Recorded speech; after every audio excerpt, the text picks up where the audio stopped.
Good evening. Good evening. Good evening. Good day. Good all everything, really. It's all very good. We got a big one today. We got a big one. What have we done on this stream so far today or today? We've done nothing on the stream so far today. That's what we've done. Um but on the stream so far, leading up until today, we've done a lot of beat 'em ups. It's kind of my brand, I guess. It's the bet I made for myself, isn't it?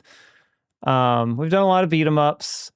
We've done some shooters. We've done a couple other things here and there, right?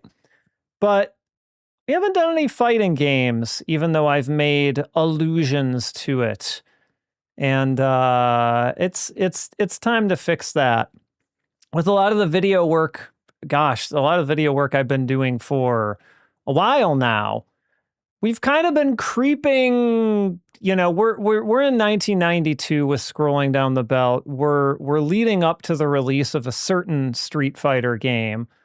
And we've already passed the release of Street Fighter 2. But we've really been kind of edging around these, and they've come up in topics and whatnot. But they haven't really, I haven't covered them in any depth because that's not the scope of the videos, right? And you can argue whether or not we'll be able to achieve depth today. But I want to... Jessica! Where's Jessica?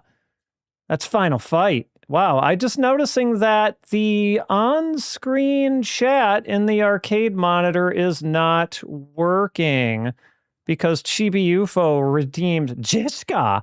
And also, Starlight Midoriland posted a chat. Nope, Chibi UFO's thing showed up on there. That's weird. Well, we'll see if it continues on as we go. It didn't get Starlight Midoriland's initial hello, which is weird. But I did some cache clearing and I did some OBS backend stuff, so I'm a little paranoid. Plus, OBS was crashing on me earlier, and so I'm like clenching at any minute. Oh God, when is it gonna crash? Also related to sounds, I did what is probably my final reduction of channel points. I thought about it again and I said, okay, some of the shorter ones like Jessica they're very, very short. And so I'm like, all right, I will put those as low as 100 channel points. So I've got tiers, I think, of like 100, 300, and 600. And so I think that's where we're going to come down in terms of pricing those. I added a few more. I didn't add a ton more. I didn't have a chance. But I added a few more, one of which is very appropriate for today, at least the first part of today. But I had some stuff from Don to Don, a small handful of other things. I'm still not through the entire list, but we'll get there. And then I got to add them all again for custom reward, bit redemption, whatever the heck you want to call it. But they're there for channel points right now. Anyway. We're gonna do some Street Fighter 2, and I've talked about this on the podcast. Oh yeah, we're gonna do some Street Fighter 2. Yeah, very, very good redemptions. You're killing it with the timing, Chibi UFO. You're killing it. I love it. You're on the ball. You really got the assignment down here today.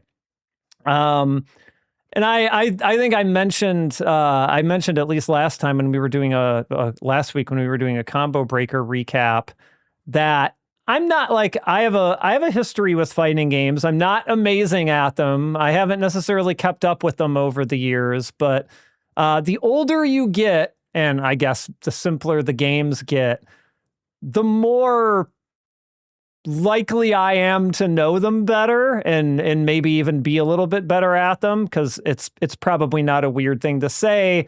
As fighting games got more complicated, as the genre sort of existed for longer, the more of a time commitment they became, and things started happening in my life as I was getting older, and I just didn't have the time that I had when I was hanging out at the goddamn 7-Eleven all the time playing Street Fighter 2 in 1991. Probably the time in my life when I put the most time into fighting games, and it just gradually crept downward from there until at some point it just flat out fell off a cliff. And now I'm trying to pull it back up again, slowly but surely trying to pull it back up again. But I dusted off a little bit of my Street Fighter 2 knowledge, and it's not that. It turns out it's kind of like riding a bike, right? And we're gonna play the first couple versions of Street Fighter 2 a little bit, maybe not to completion. Depends how well the CPU treats us. And then we're going to look at some Game Machine rankings, even though I think you probably all know what Game Machine and Gamest thought of Street Fighter 2, but nonetheless, it's fun to look at. And then we're going to take a look at a vocal album, which I know some of you are familiar with here, but I thought it might be fun to do kind of like a listen through, maybe take a look at some of the lyrics, things like that. It's a very fun oddity. And that's a part of it that we didn't get to experience really in the West. Yeah, if a video game isn't interesting or not fun to play anymore, don't play it. Life is too short. I agree with that. And it's not that I wasn't having fun with fighting games anymore. That's not true at all. It's just, honestly, it was just time, like, especially as I got, out of high school and things like that. But anyway, I'm trying to make more time in my life for them, because going to more events, I've really started to realize how much I missed playing them with some regularity. Yeah,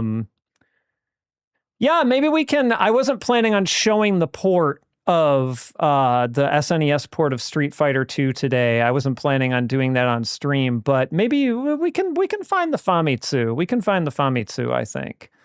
Because I mean, I don't know what you all's history with Street Fighter 2 was, if you played it in the arcade, if you played it basically more on the Super Nintendo. I played it on both. As I said, I spent a good amount of time at the local 7-Eleven, at least on that first iteration of Street Fighter 2 on World Warrior. I think they, gosh, did they have a Champion Edition? I think they might have also gotten a Champion Edition, but after that, my arcade time with Street Fighter 2 fell off a bit, and I was playing it more at home for the most part. So Champion Edition might have still stuck in there, but I think once we got to Super, like, I wasn't, for whatever reason, going to arcades that had it as much, and so I got a little bit less arcade play. But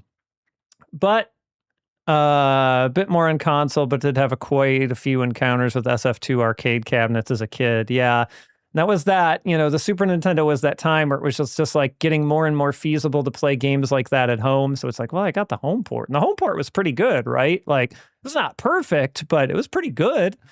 So, I definitely, more of my play happened there. It turned, obviously going to the arcade less, it turns from competing less with strangers to competing more with like friends. In my case, I had a cousin who I played a lot of, basically every version of Street Fighter 2 with. So she was kind of my main competition, at least at the time. But, in a way, it's like, it's good and bad, because you're playing against the same person or handful of people over and over again versus a little bit more variety. But that's how it goes. All right, let me get our game set up here. Sorry, I had everything open and ready to go, and then I had to reboot to try to figure out why in the world OBS was being an idiot. I also grew up in the time. So you rented World Warrior and Turbo and Super Street Fighter. See, I also rented games. That was definitely a thing that I did, but I had a grandmother who was basically, apart from my parents sometimes, I knew that I could ask her for the slightly more expensive birthday and Christmas gifts.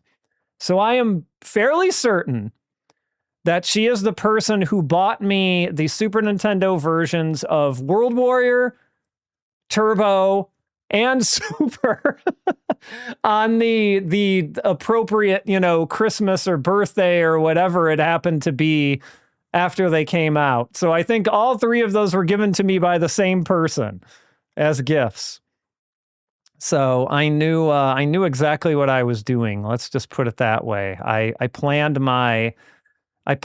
strategically my gift choices. All right. I also reworked my some OBS stuff and some Stream Deck stuff a little bit. So let's hope. There we go. That's good. It's all working so far. All right. So, I mean, let's go to it, right? Let's get right into it. This is, of course, Street Fighter II: The World Warrior. And of course, the question we have to ask immediately here is, who did everyone main? You're about to find out. Oh, you'll find out. You will find out. This is not the reason that I picked him, but I mained probably the most broken character in World Warrior. It's not the reason I picked him. I promise it's not. And also, you can probably tell by my, okay. Coin? Hold on. Difficulty with controller. One moment, please.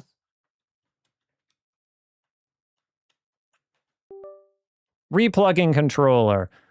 I know, right? Has anyone answered who those guys are? Has that ever been like documented in any way or like dealt with? Like who are the mysterious guys who are just punching each other in the beginning? Guile is extremely broken. And again, I will defend myself to the end. That is not why I picked him. But I picked him. I still play Guile to this day in almost any game that he is in, because he is usually pretty good, and he usually always plays essentially the same way. Like, your plan with Guile is almost always the same. Or at least it can be always the same. I've actually wondered, fresh in my mind, of course, is the factoid that Street Fighter 89 Final Fight was, originally going to be the Street Fighter sequel before they pivoted. And I actually sort of have always wondered if those two guys at the beginning are like holdovers from that somehow. But I'll have to do my research in this. Yeah, Guile is a great choice, I think, if you are okay with a charge character. I think I started my Street Fighter career off as Blanca because as an 11-year-old, who wouldn't want to play as the green monster, right? But I abandoned him, and I eventually came around to Guile, but Blanca also a charge character. And we're against probably the other very, very good character in this game, which is, of course, Dhalsim here. He's got that reach, right? Yeah, also spamming Blanca's electricity is very appealing. And I mean, the cool thing about Guile is, I mean, you can kind of stand back and, throw booms, right? And wait for him to jump in. And always just kind of be holding a back charge. Or, I wasn't close enough to him there, but he's turtling me out a little bit. But you can also basically just do like, a jump in, either roundhouse or fierce, crouching medium punch into flash kick. And, you're doing pretty well there, honestly, as far as like the damage on that combo. Of course, my execution is not real on point right now. And yeah, that crouching medium kick, pretty good.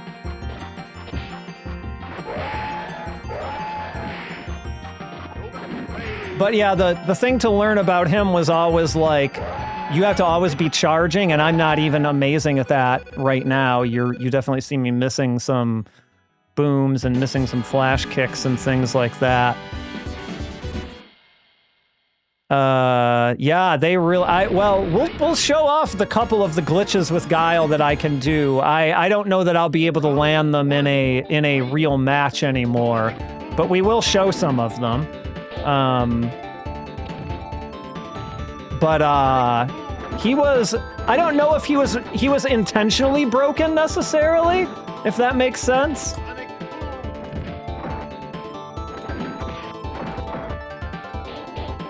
Sort of out of habit did the flash kick combo there, even though I didn't confirm it.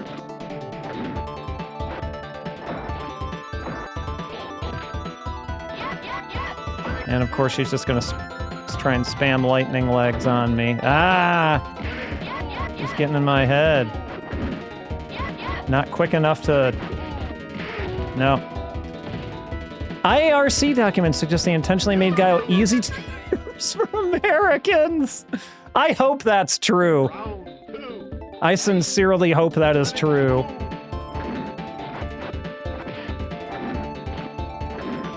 Yeah, my inputs are not exactly up to snuff today. If I don't have the... There we go.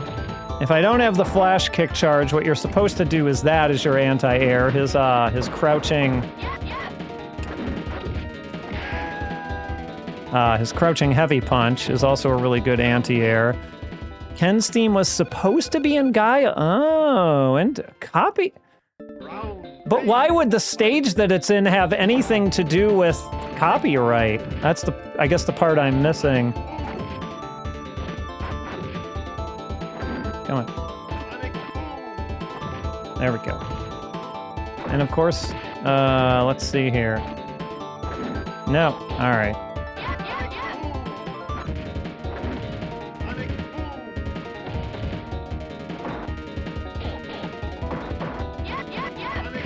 We're definitely blocking that.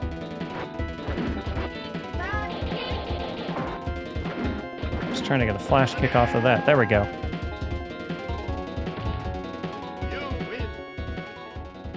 Right, but I guess why moving... Was the logic that because Guile, military guy, like that would get attention, but Ken wouldn't? Because, like, the song is still the same, like, they're just putting it in a different spot, right? So I don't know, maybe that was their thinking.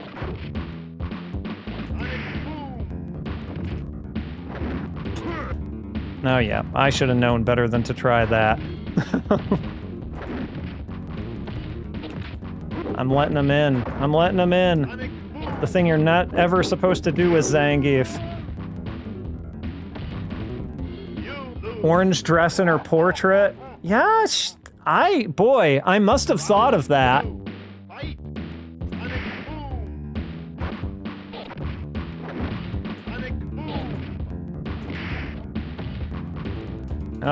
Piori.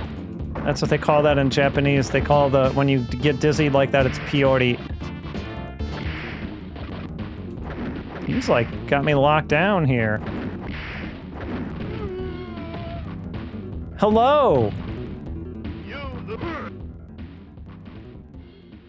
We just lost to Zangief. How humiliating.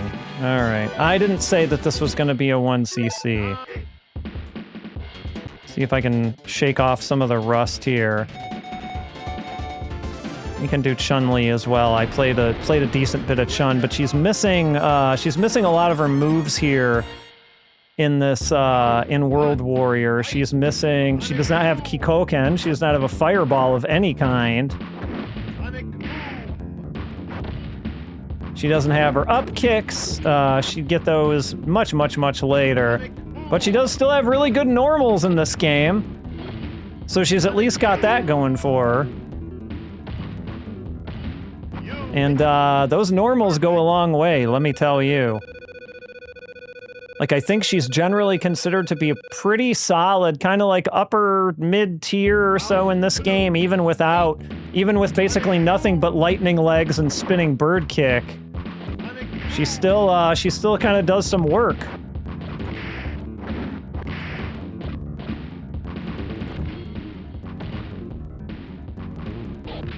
Yeah. Okay, now he's backing up. Well, backing way up. Trading on anti-air most of the time, which is interesting.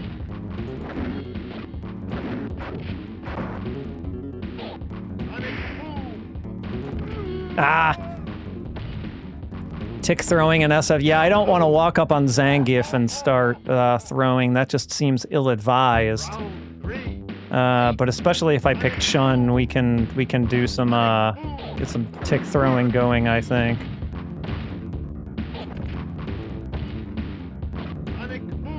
Just maybe not on Geef.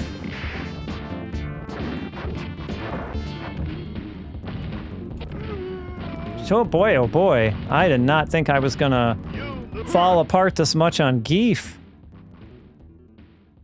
After such a good first round. I know when you're, they've actually been playing original Street Fighter 2 World Warrior on the Mikado stream recently, and I know a lot of the tricks you use to play the CPU in Street Fighter 2 is like things you would never do to humans. Like, just to, like, exploit, like, I think this was with Ken anyway, he was like, they were, like, doing some kind of kick in the corner, it might not work with Guile, but they were just kind of, like, doing this or something, and one of Ken's kicks was, like, always, like, catching him in the corner or something. Zangief. I see you found one of the Dan sounds. I've not quite put all of them up there yet, but this last season of Dan was like a gold mine for sound clips. Normally when I'm watching, well, really almost anything, but like anime and whatnot. Yeah, I think with Ken, and yes, Guile has the air throw, which I honestly should have been exploiting. I wonder, I assume Guile's medium kick is his cross-up.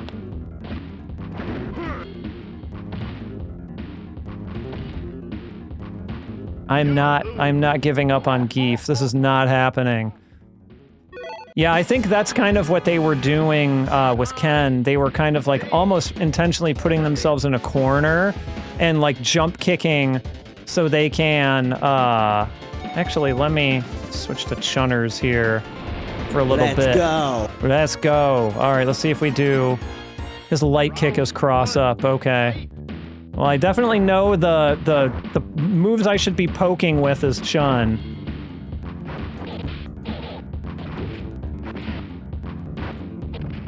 But I am really just going to be playing a poking game here. Can she do her? Did she have her? Oh no, she doesn't have it in this game, huh? Her diagonal forward roundhouse, like flippy thing, which is kind of how I play her a lot in, honestly, in most games. Oh, he's just like...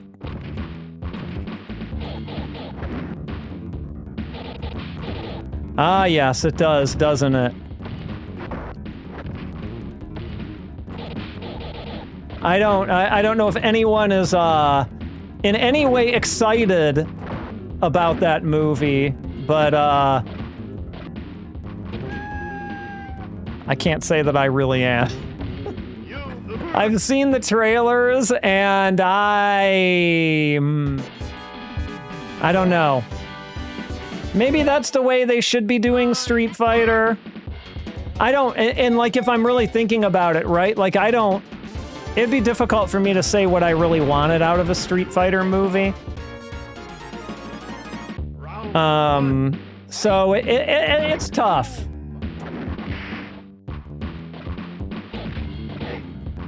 Boy, oh boy. Okay.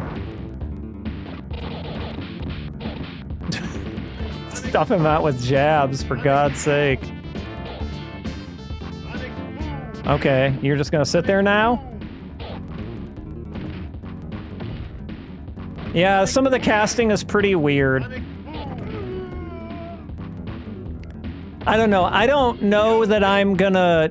yes, thank you. It is the animated movie from the 90s. That is the absolute coolest piece of Street Fighter media that there is. I agree with that. I should not be doing that sort of thing to Geef.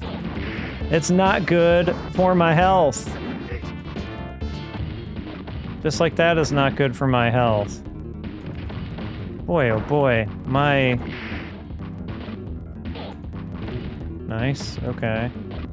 Get some distance from him here. Ow! There we go.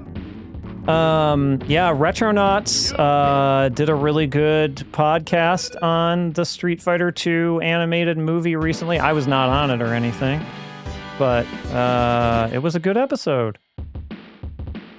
Boy, I don't remember what move of Guile's is best for breaking this car quickly. Yeah, they mentioned, Diamond, that you really wanted to make it, but you were traveling to Bit Summit or something like that. Maybe this. What a pity. Yeah, I was shocked. I was like, I didn't even read the description. Kevin kind of gave away that he was on it in a chat I was having with him, but I was like, oh, definitely it'll be Diamond will be the other person who will be on it, and you weren't there. I was like, wow, that's crazy.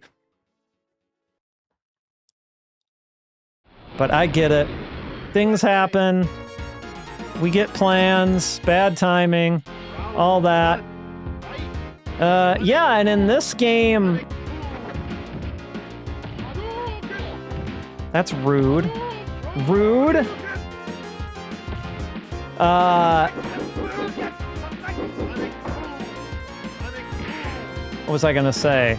Yeah, Ken and Ryu, not so different in this first game.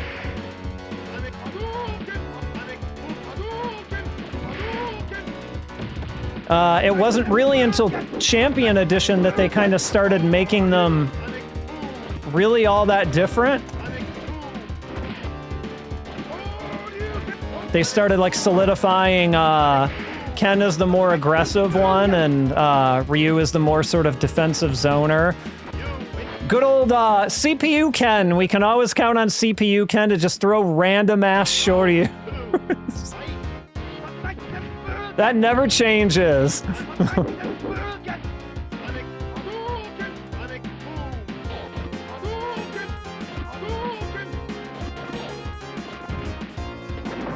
Should have air thrown him. So what I should... Okay, his...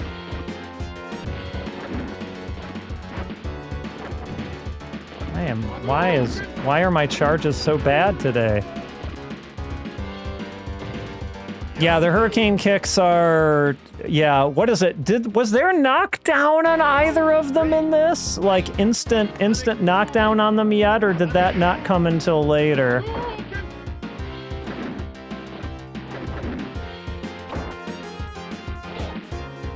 I just know that they buffed Ken's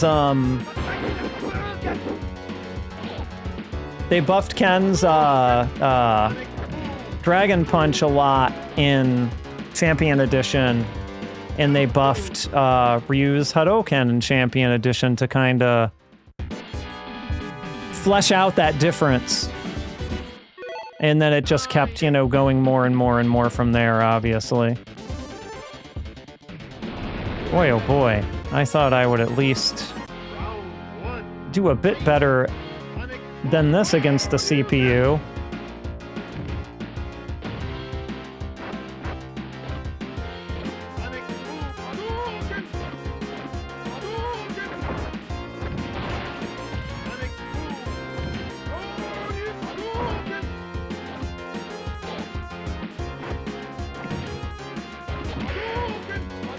Yeah, he's got to go home and be a family man. Okay, all right.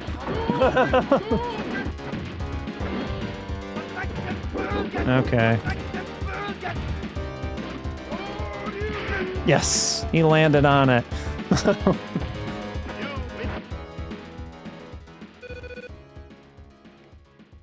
He landed on it, and of course, what else is interesting to say about this one? There were no, you could not do mirror matches in this one.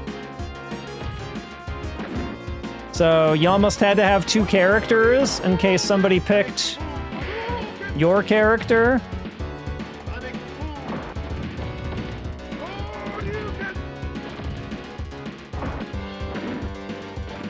You, of course, couldn't play the bosses yet. There we go. With a pixel of health. And so Champion Edition fixed both of those things, but we'll look at Champion Edition in a second. What we'll do is we'll do a little more World Warrior here. We'll do a little Champion Edition, and then we'll go to magazines, and then we'll go to music. That's the general plan for things.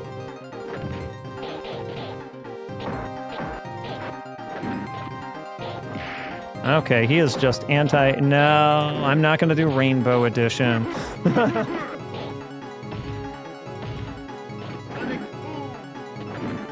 I don't even remember all the crazy-ass Rainbow Edition stuff. I actually never really had an arcade that did Rainbow Edition or anything like that particularly. I just know of it through all the legends, and I've, you know, messed around with it in MAME and things like this, obviously. Like, I have played it. I just don't have that experience of the time playing it.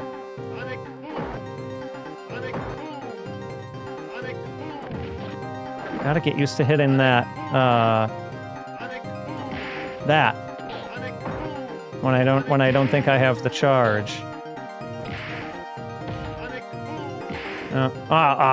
Did not want to waste that as my, no, we're guarding our way through that. Okay, that has a,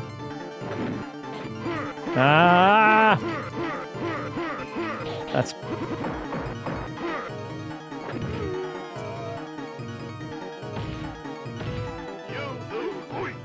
I got a little desperate there. I was trying for a jump and throw. Can't I do better than that? 9!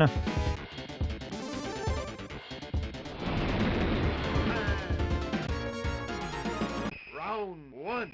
All right. I think we had the right idea there.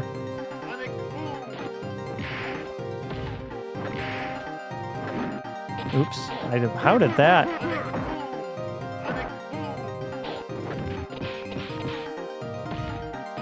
Is that a... Yep, that's a Peoria. Okay, good. Gives me a... He has not been using, Dos Koi, which is a little shocking.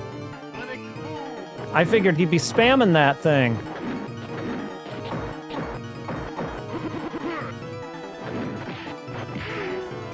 Really? Okay.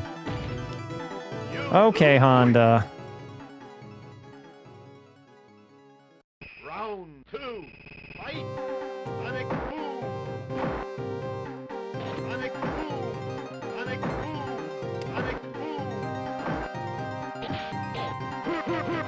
Yep. God, I forgot what a good anti-air that, his chop is there.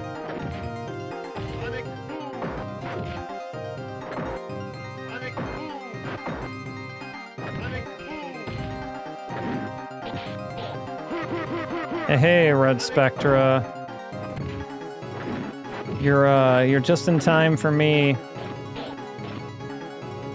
to maybe lose to Honda.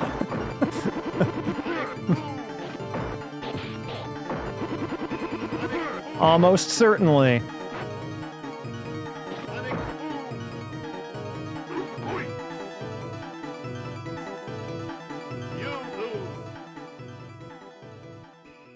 What is, music aside, well, I guess, favorite Street Fighter 2 character theme and favorite Street Fighter 2 stage, independent of the song, just based on the actual stage itself, right?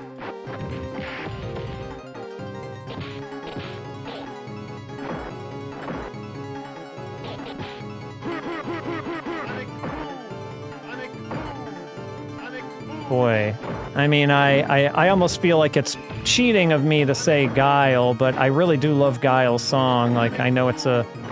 I feel like almost any answer you could give for Street Fighter 2 song would be a stereotypical answer, right? Because they're all so good. And everyone is somebody's favorite. Round 2. Fight. Stage?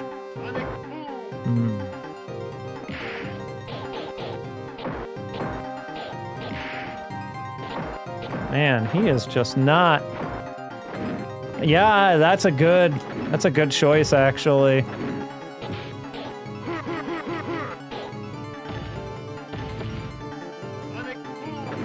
Also, I really love the intro as well. Just a ba ba ba ba ba ba song, like that's super good song. 35 years it is. I did not even think of that. All right, we're gonna give one more shot here before we go over to Champion Edition and show some of the dumb stuff that is. Well, actually, we'll do one other thing before we go over there too. We'll give one more attempt at Honda, and then I'll see how much of the Guile weird glitches I can remember.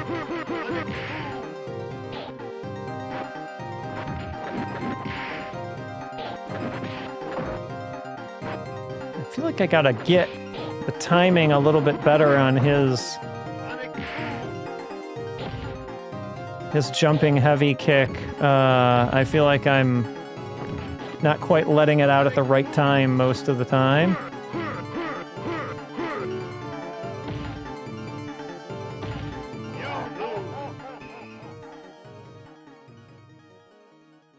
Round 2. Fight.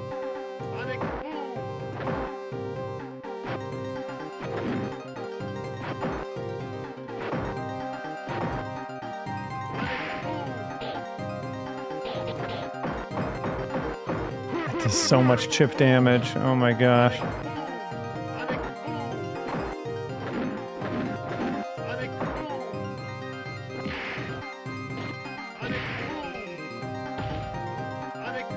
Yep, we're only gonna go so far today because we want to get to the vocal album, and like Super came after that, and Hyper Fighting came after that. So we're gonna save those for another day.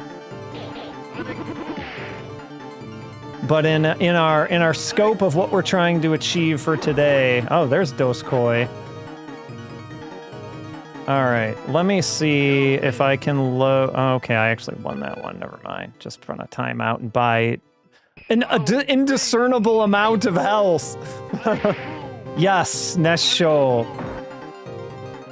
That's honestly the whole reason I'm doing this stream, is because I want an excuse to talk about those songs. Diamond, I think you did a Retronauts episode. Was it wholly about the album, or did the album just get a significant part of the episode? I think it was a while ago, so I don't quite remember exactly how that episode went. Maybe you can refresh my memory here, but there was a very good episode of Retronauts that I want to say was the first time I heard about that album. I don't believe I knew about it before that. And I immediately went out and bought a copy. Like I can, that's what it was. Yes, okay. That is a very good episode of Retronauts, if folks want to listen to that. I think it's at least a few years, probably more than a few years old, but all right, you don't... That goes through Boom. I forgot about that. Excellent. 4, 2, 3.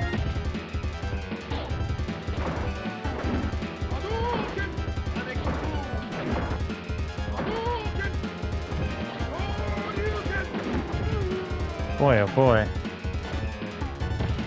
Back in 2021. I knew it was longer ago than I realized. Oof. How time flies.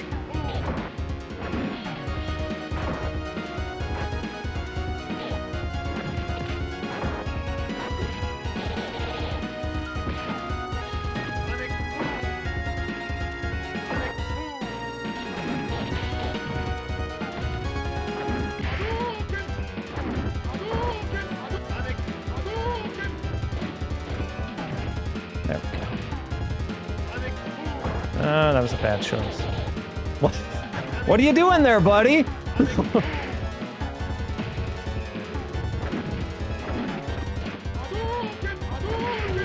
My charge game is not what it used to be, that's for sure. A lot of SF2 material in 2021 because of the third. Yeah, I guess 5 years since then already. All right, let me. So there's a couple like really weird Guile things that they got rid of after World Warrior.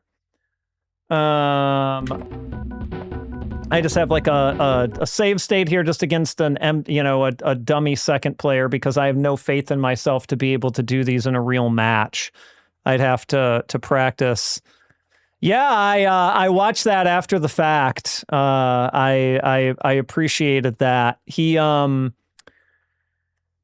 I did drive him and I did drive him and Heidi around a lot. I volunteered to do it, so it was fine. But they were very grateful. They were very appreciative of it, which was, it was all good. But it's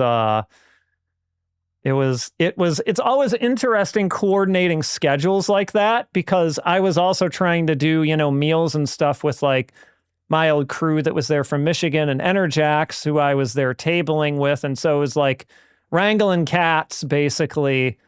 And it didn't always work out. So sometimes people were in games and sometimes people were, doing this and doing that. But yeah, it was a great time. The EGM, yeah, what was the, there was a really good documentary that came out, I want to say earlier this year, late last year, that was a joint collaborative effort between, was it GameSack and, gosh, why am I blanking on the name of the channel? The ones that do all the, the deep dives into like the RGB 101 and things like that. Thank you. I watch them all the time. I don't know why I couldn't pull My Life in Gaming. Jesus. They did a documentary on the early days of EGM a while back, and they talk about how they did the whole Shenglong thing, which is a lot of fun. All right, so what I'm trying to remember how to do here, let's see here. Forgive me for a moment. I have to get the inputs right for this. I'm trying to do.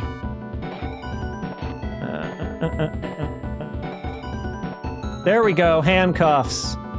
So if you do if you charge a flash kick, do a strong throw on the way up, and then complete the flash kick, you get handcuffs, and you're just kind of like. Unfortunately, I can't reliably do the thing that gets you out of the handcuffs, which is the magic throw.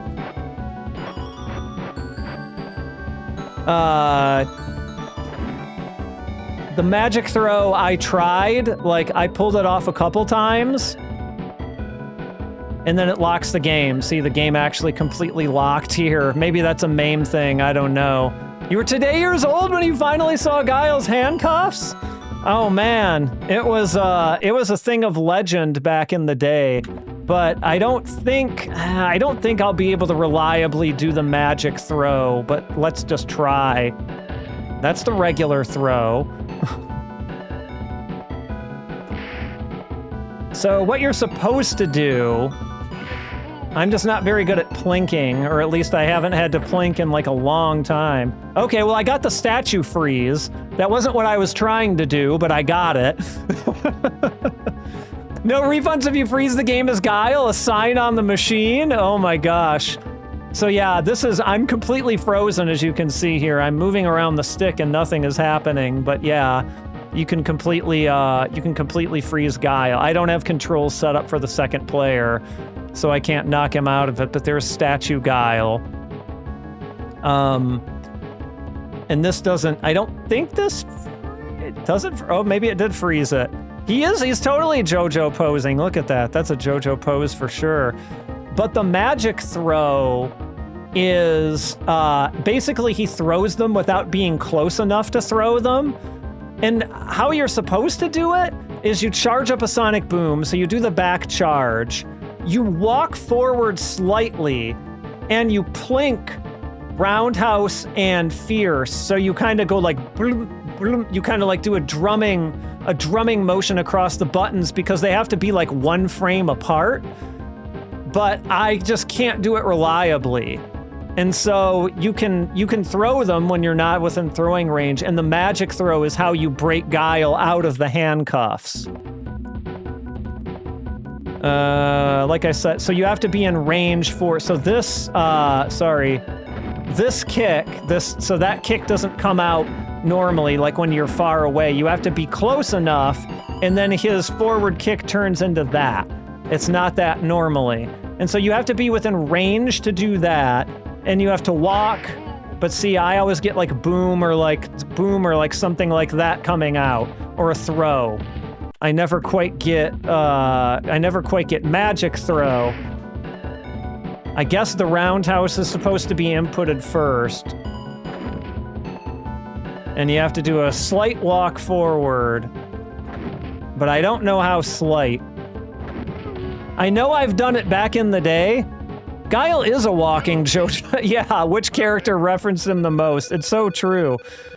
If you had to, Diamond, if you had to put your input into that side of history, where do you think is the most likely character that he came the most directly from? I'm curious. I'll do handcuffs again. There we go. An encore for handcuffs. God, handcuffs almost seems like a thing that would happen in JoJo too, doesn't it? Like this sort of like handcuffs without handcuffs. Like now we were like bound together somehow or whatever. And see, and nothing really, you can't hit, nothing hits.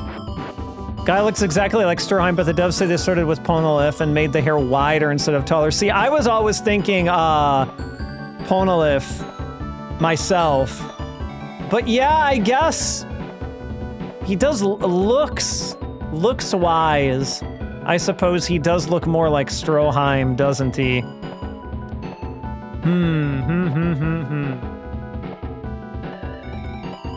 Krisuja, hello.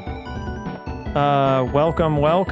We were just doing Guile handcuffs and lock the game. All right, but so Street Fighter World Warrior was March 91, pretty much World Heroes. I was just thinking about World Heroes actually the other day, and yeah, how it's just, yeah, he just has, what's his name? Brocken? And I think is the Kinnikuman character even called? Oh, his name is, yeah, it's Brocken Jr. in Kinnikuman. So, like, how many like, was SNK really that, like, obvious? Because Brocken, like, I think Brockenman was the Kinnikuman Nisei one, so it was probably like Brockenman or something like that in the original Kinnikuman would be my guess. But boy, oh boy, that's pretty, that's like pretty on the nose, right? Yeah, we'll do it. We'll show it one more time here, since you may have just come in. So like the Guile, you know, the very, very broken character in World Warrior. If you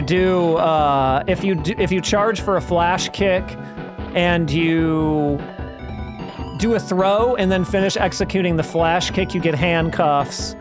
See, they're like his hand is tied to Ken's hand here. But the way you break it, I'm not particularly great at executing. And there I statued Guile, so we can kind of end it in handcuffed. Well, no longer handcuffed, I guess. Now it's just statued Guile and frozen Ken. But the timer is still going down, as you can see. But Guile is locked in his pose. You can do it versus CPU. I just don't. I'm not as quick on those inputs as I used to be, so I set myself up a save state against a dummy second player just so I could show it. I probably wouldn't be able to pull it off incredibly well in a real match, even against the CPU. But that was 91. But before we look at some magazines, we gotta do one more thing. We gotta look at 1992, the follow-up that was a little bit less than a year later. Or sorry, yeah, exactly a year later, if you count the North American date, but slightly a month off, because believe it or not, this one actually came out in North America first. By about a month, at least according to the internet. And that, of course, is the follow-up, which was Champion Edition, which should be coming on screen at any moment here. There we go.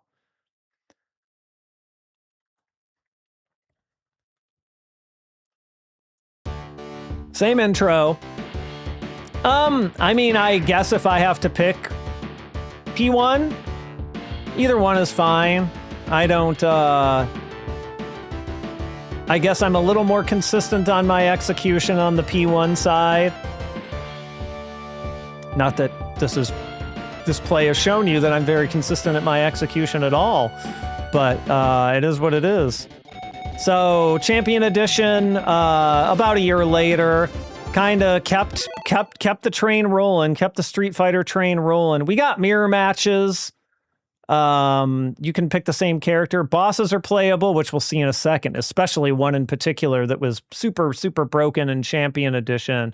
And we had like some general balancing changes and some like minor graphical changes. So like they took away Guile's handcuffs and like his magic throws and his statue and all that. They fixed that. That's all there. Guile is still an amazing character in this game.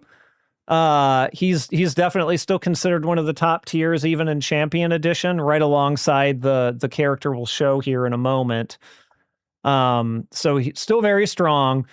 And like I alluded to earlier, this is where they sort of started setting Ken and Ryu a little bit more apart. Ken's Dragon Punch does more damage and it does multiple hits, at least on the Fierce. And Ryu's Tatsu knocks down, I think, in this one, and Ken's doesn't. And Ryu's Fireball comes out a bit faster, I think is how this all kind of came out in the wash here for Champion Editions. I'm sure there were other small changes, but look, I can pick the bosses now, all of which are pretty good, except for Boxer. They, at least in the initial one, I think they fixed him in some iterations, but Boxer was not great. But the real cheap shit in this game was Dictator here. Bison, Vega, whatever you want to call him. And the reason is pretty simple. He's got Psycho Crusher, and even if it's blocked, it does so much chip damage.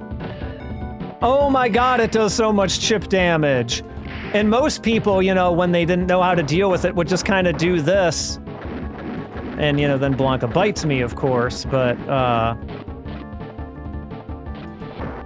and then, like, you can chip them out pretty easy.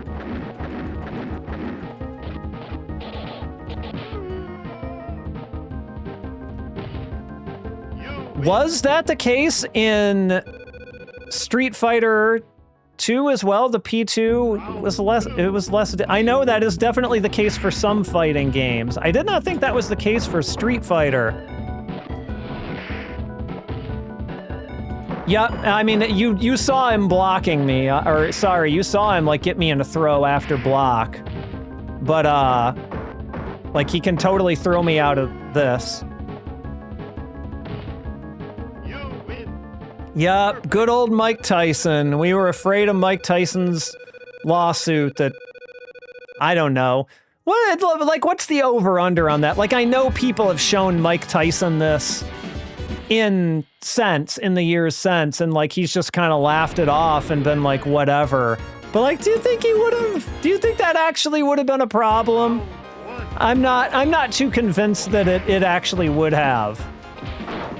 All right, Guile can just apparently straight up jab him out of that, which is fun. And, you know, Dictator had these big, you know, he had scissor kick. He had these nice kick buttons. He had like his standing medium kick and like his heavy kick. Very, very good buttons. So I'd say he was probably the favorite, at least the top tier favorite in this game, just because of the amount of chip damage that Psycho Crusher did.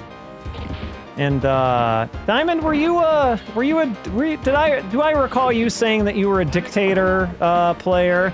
Am I remembering that right? All right, now he's gonna do the classic Guile turtle on me, as is his right. Yeah, okay. I thought I remember you mentioning something about this button, the medium kick or the heavy kick button, and how much you liked it. It's got a slide there, which is very unsafe.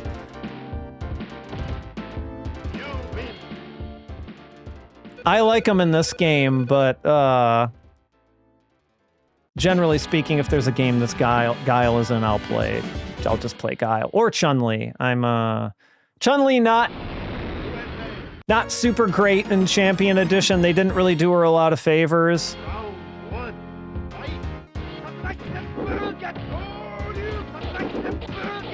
He has a re-dizzy combo that I don't... It's been so long since I used him that I don't actually think that I'd be able to do it very well. But it's like... It's like crouching light punch, standing light punch, and then scissor kick. And then that basically, like, dizzies them every time. Oh! Head bobs, thank you.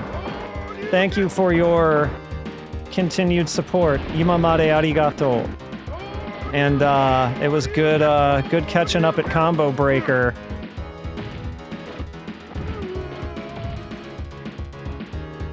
I do like charge characters in general. I mean, I guess every single character I named ended up being a charge character, didn't they?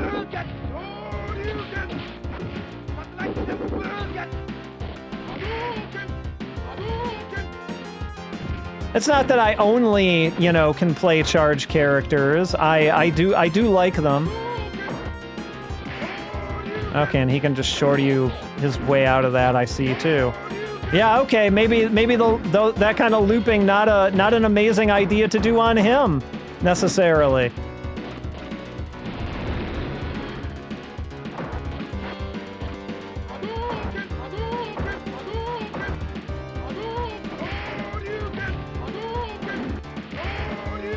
Should be doing more of his head stomp, too. She's not quite proportionally right to Guile, but I think it still works. I'm sure there's probably a game where Dictator is more broken than this. I'm having trouble thinking of one. But I'm sure there probably is one. Yeah, we're not doing that. Nah, I was never much of a Honda player, to be honest with you. It's not just like, it's not any port in a storm for me for charge characters, I would not say.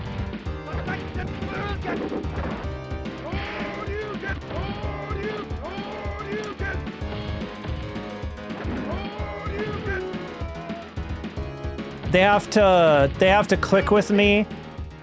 Honda just didn't have, you know, he didn't have those. I guess a lot of the times, at least in the Street Fighter world, like zoner characters do tend to be charge characters. Not always, of course, but I'm letting myself get distracted here. But I think I like the idea of zoners. And if they're charge characters, so be it. That's kind of my point of view on it. I don't know why I can't do his head stomp as consistently even as I can something like a flash kick or something, when as far as I know it's the same charging motion, at least as far as I recall.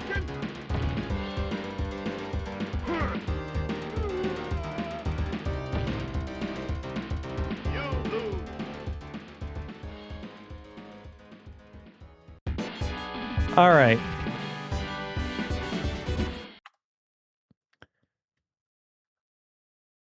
From here, what I want to do, Chun-Li gets a projectile in Turbo, in Hyper Fighting. She doesn't have one in Champion Edition yet, unfortunately. Because it does, in that initial version of that projectile, I don't feel like really like, helps her too much. Oops, I went to the wrong one. Hold on. All right. Give me one moment. Acrobat crashed on me earlier because I had a lot of PDFs open. Okay. Give me a moment to let it restore. And I don't think this will surprise too many of you, given that I think you're all very well aware of the impact of Street Fighter II here. But I think it's still worth looking at some magazines like Gamest and like Game Machine. Let me remove stick from lap. All right.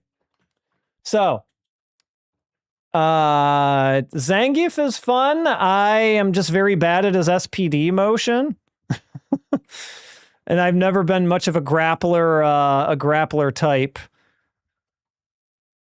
That's just my curse, my cross to bear, I suppose. All right, let's see. So this came out in March of '91, and so as soon as April, it began appearing in Japanese arcade publications like Game Machine here. And so I want to make, oh yeah, all right, hold on. We can't just Burning Fight. Oh, Burning Fight. You're not a fighting game, but you are something. The less we say about Burning Fight right now, the better. We'll do a stream on Burning Fight when I can get myself to learn that game a little bit better one of these days. And we've already got ads for Street Fighter II showing up here in Game Machine. Whose Wheat Grab has crazy range Geef. Yeah. A hotter town than New York. Yeah, you're talking about, Diamond's talking about the Burning Fight ad, which does, in fact, call Osaka, which is where it takes place, a hotter town than New York, which, yeah, seems accurate. Seems accurate. But yeah, they eventually, they start giving Geef, like, some more interesting tools, right? Like the Lariat. I think the Lariat doesn't come until, like, well, no, sorry. He had the Lariat, but giving it properties where he can do stuff against like fireballs and things like that with it, and like green hands and all that stuff that would happen in like Super and Super Turbo. I feel like he becomes a little bit more viable as those games go on. But Street Fighter 2's debut in the pages, my God, we'll get there right after we get to Ultraman. I don't know if anybody's played this Ultraman arcade game, but holy, it's kind of a fighting game, sort of. It's very much an unconventional one. And of course, we get more of our favorites. We get more sexy mahjong. They're not even trying anymore. Feels so good. Totemo e-jam. I see the word pun that they're doing here. Okay. All right. Seibu Kaihatsu. We get it. All right. So someone with a soft spot for those 2D Ultraman fighters. Interesting. I want to I've tried them, but I want to give them a little bit more honest of an attempt one of these days. I know there's a couple on the Super Famicom. There's that arcade one. There's probably more than that. I don't know a lot about Ultraman. I'm a little bit more of a Kamen Rider person than I am an Ultraman person, and even then my Kamen Rider knowledge is pretty limited. But I've seen some Ultraman. Anyhow, so in April 1991, Street Fighter II made its debut in Game Machine's Best Hit Games 25 list at number 2, which is very, very respectable. This was its it has this line here next to the 2 because that means it's ranking in at that for the first time. This is its first appearance. So number 2 immediately, right under Quiz Tono Sama no Yabo. Quiz Lord's Adventure is what they tentatively translate it as. Another Capcom game. And we've got things like Detana Twin B, which I always forget is called Bells and Whistles or Whistles and Bells. We got King of the Monsters, that first King of the Monsters on the Neo Geo, also making its debut here at number 4, which is crazy that like King of the Monsters was only 2 under Street Fighter 2. But as you might imagine, King of the Monsters is not going to have the staying power that Street Fighter 2 does. Surprise, surprise, right? But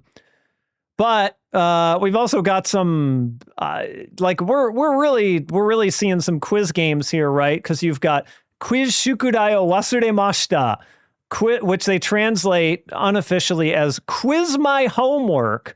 But it's really like, I get, depending on how you want to parse this out in terms of order of operations, this could be like, I forgot my quiz homework, or quiz, comma, I forgot my homework. I would say that's probably a little bit better way of translating it. Oh yes, SF2 will definitely. In fact, we've got some issues queued up here. So we're gonna take a little bit more of a holistic look at like what it looks like several months out here. So that's kind of how we're gonna do this.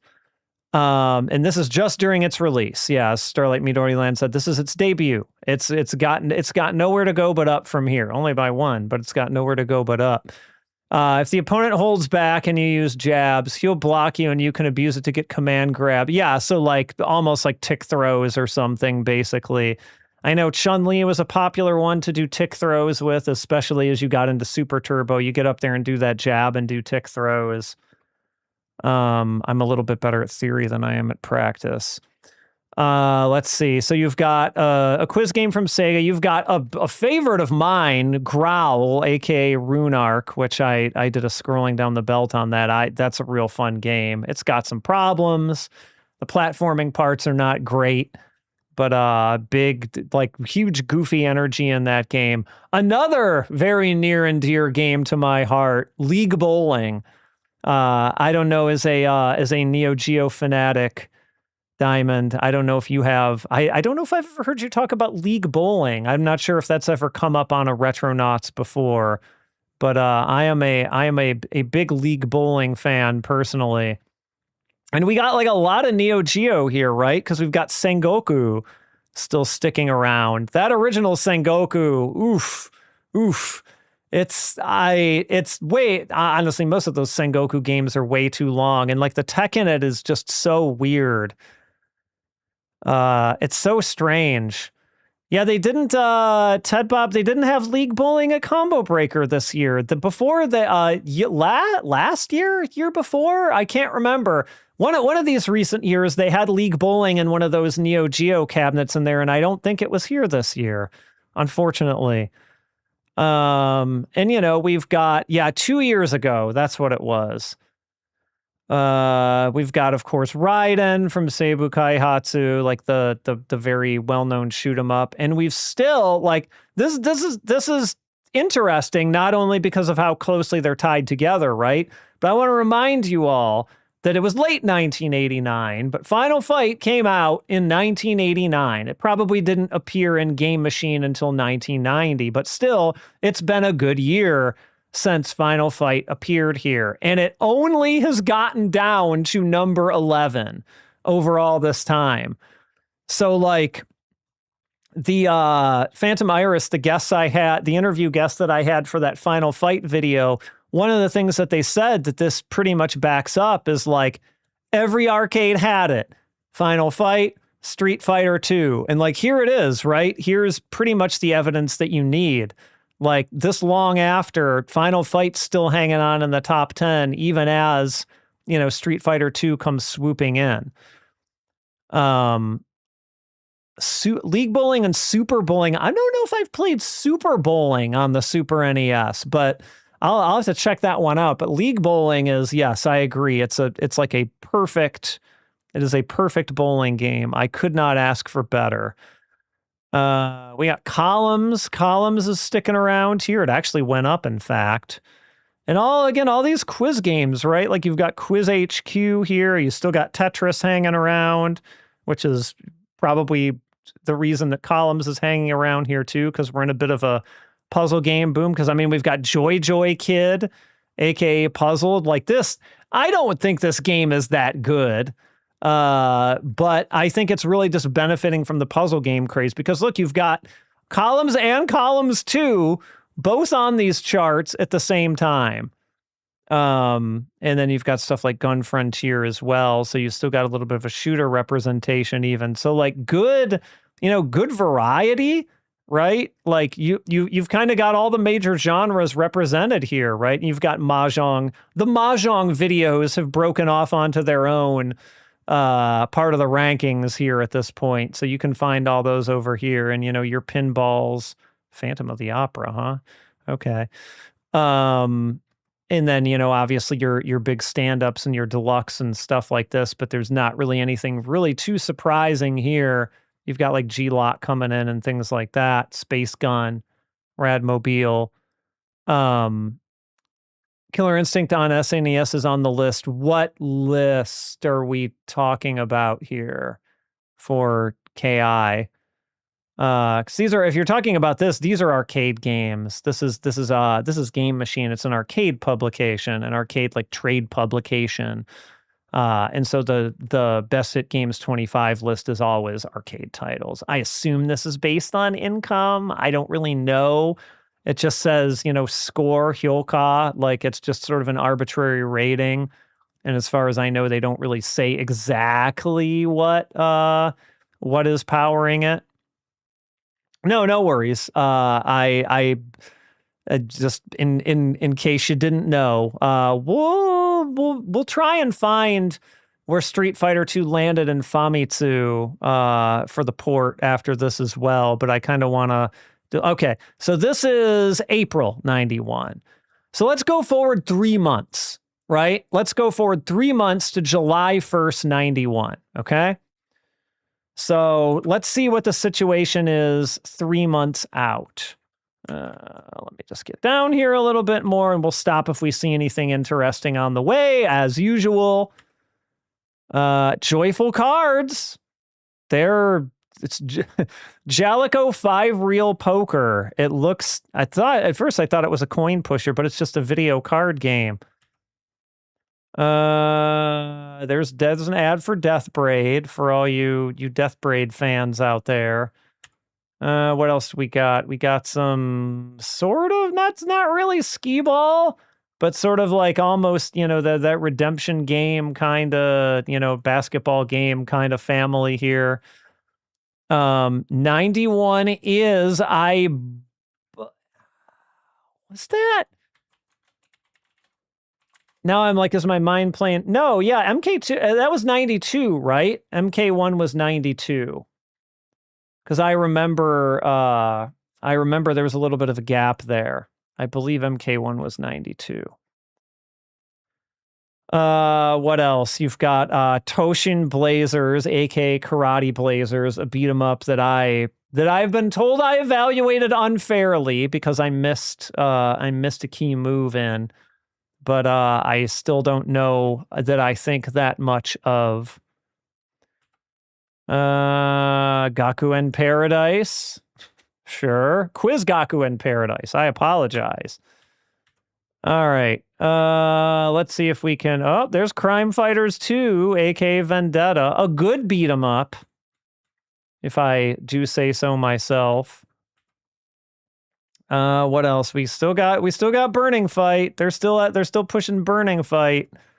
They're pushing Super Baseball 2020, which is a much more worthwhile game to push, in my opinion. What else? We've got Crossblades, which is an interesting beat 'em up that I don't actually like playing that much. I think we're getting closer and closer to actual rankings here. Oh, there's Mad Dog McCree. You're the main character of a Western drama. Look at that. Yeah, sorry, I didn't say Blade Master is what it's called here. But wow, a Japanese ad for Mad Dog McCree. Let's see here. We're getting close. Here we go. So, would it surprise any of you to hear? Oh, did I miss Wonder 3? Where was Wonder 3? Where was it? Oh yeah, right in front of my face. Right under Mad Dog McCree. Yeah, I actually was going to say something about that too. Like how weird that Capcom licensed that. It's not, American Laser, it's probably too small to see on the stream, but American Laser Games still appears in the copyright here. But, yep, and then we got Wonder 3 games on one board. What a value. All right, let's see here. Let's get to this here. But would it surprise any of you to know that 3 months later, Street Fighter 2 is at #1 of the list and probably has been for about every month since? Doesn't surprise me. We've got the quiz Sangokushi, also from Capcom, clocking in right under it. So again, very different kind of game, but Capcom's holding down those two spots.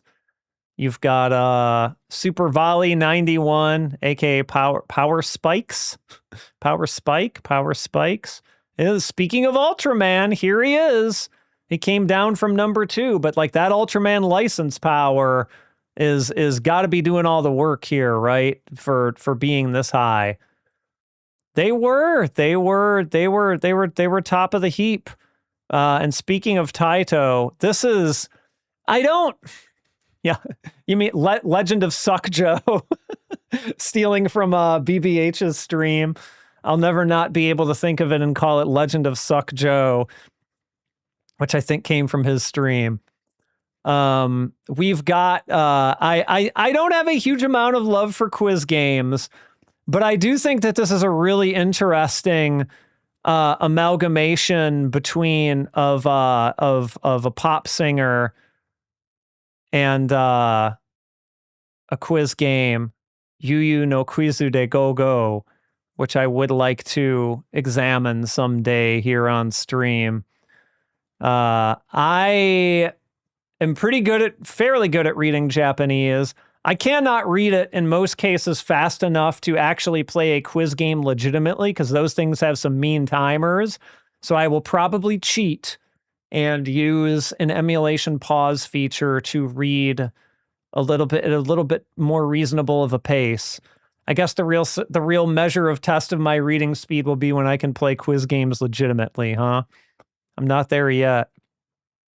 But we got Burning Fight. Burning Fight, you know, say what you want about it, but it's here. It came down from 8 to 9, but it's here.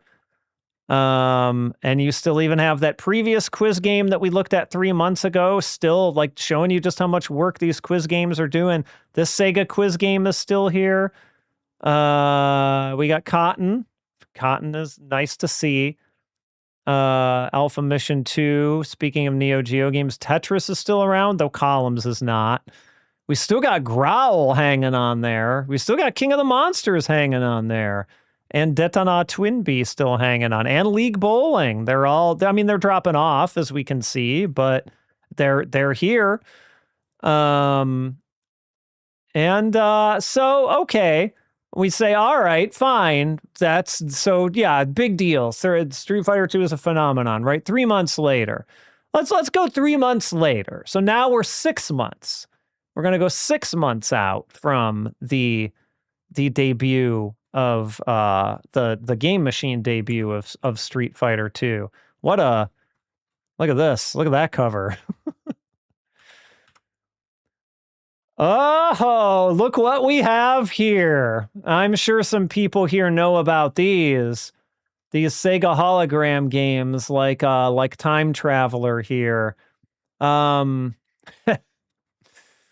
And Spider-Man, which is probably the better, well, not probably, definitely the better game here. This is, it's got that weird kind of Contra, like ticking down life thing going for it, which I'm not a fan of. Anyone who's watched Scrolling Down the Belt knows I'm not a fan of that. But I do think this is a pretty neat game, and I would like to learn this a little bit better.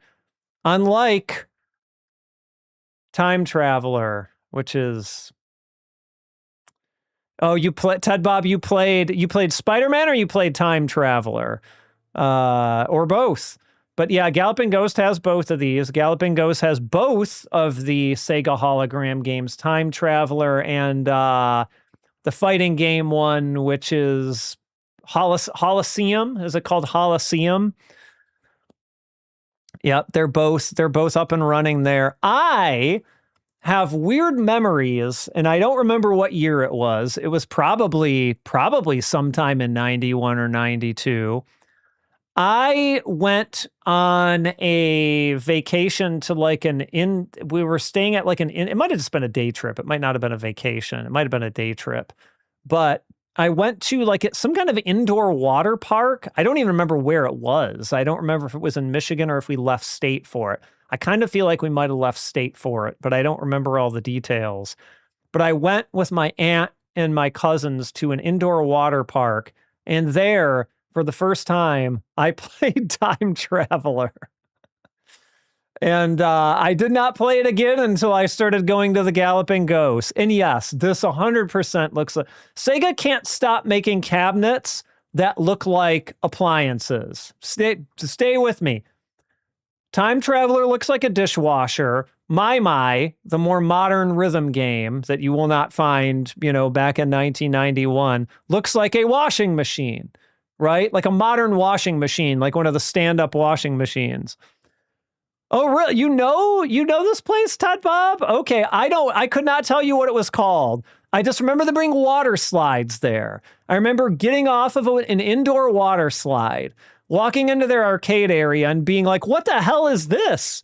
It's holograms and shit. I mean, I didn't say holograms and shit because I was probably 11 or 12, but I was quite surprised. And then I played it and I was like, oh, this game is not.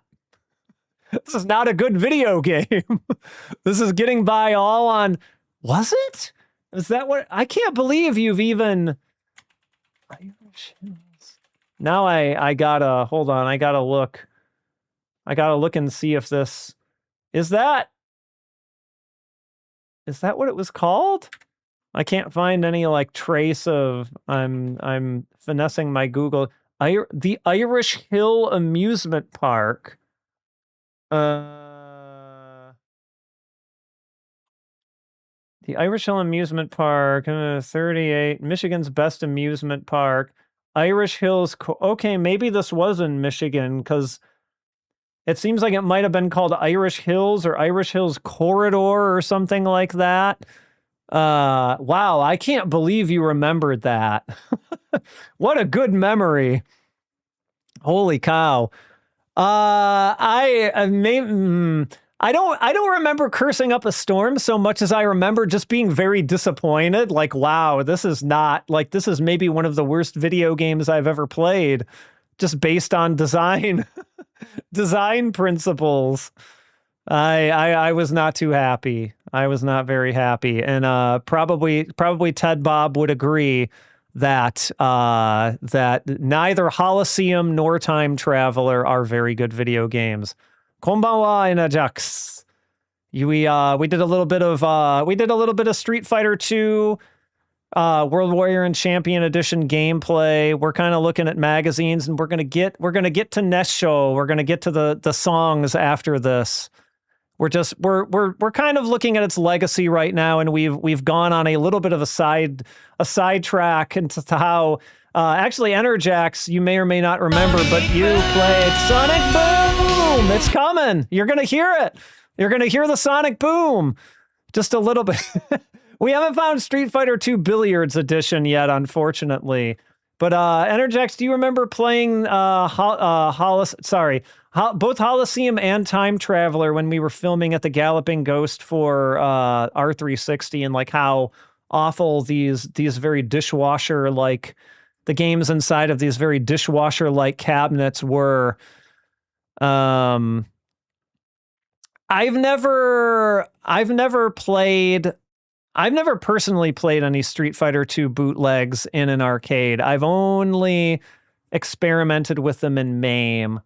None of the arcades around me ever had them at the time. I know a lot of people have good stories about how they got Rainbow Edition, etc., etc. Street Fighter 2 Pinball, I did play it. I feel like some arcade around me had it back in the day, and Mario Pinball, I also remember playing a Mario Pinball. Did we have a Mario Pinball at the arcade that I used to work at in the late 90s? I think we might have for a little bit there, but that may be a different Mario Pinball than you're thinking of there. Reach out and try to take a weird holographic wizard home. Right, just cute. All right. What else do we got here? Enough of Sega's. There's somebody playing Terminator 2 Judgment Day from the AMOA show. Screenshots from AMOA.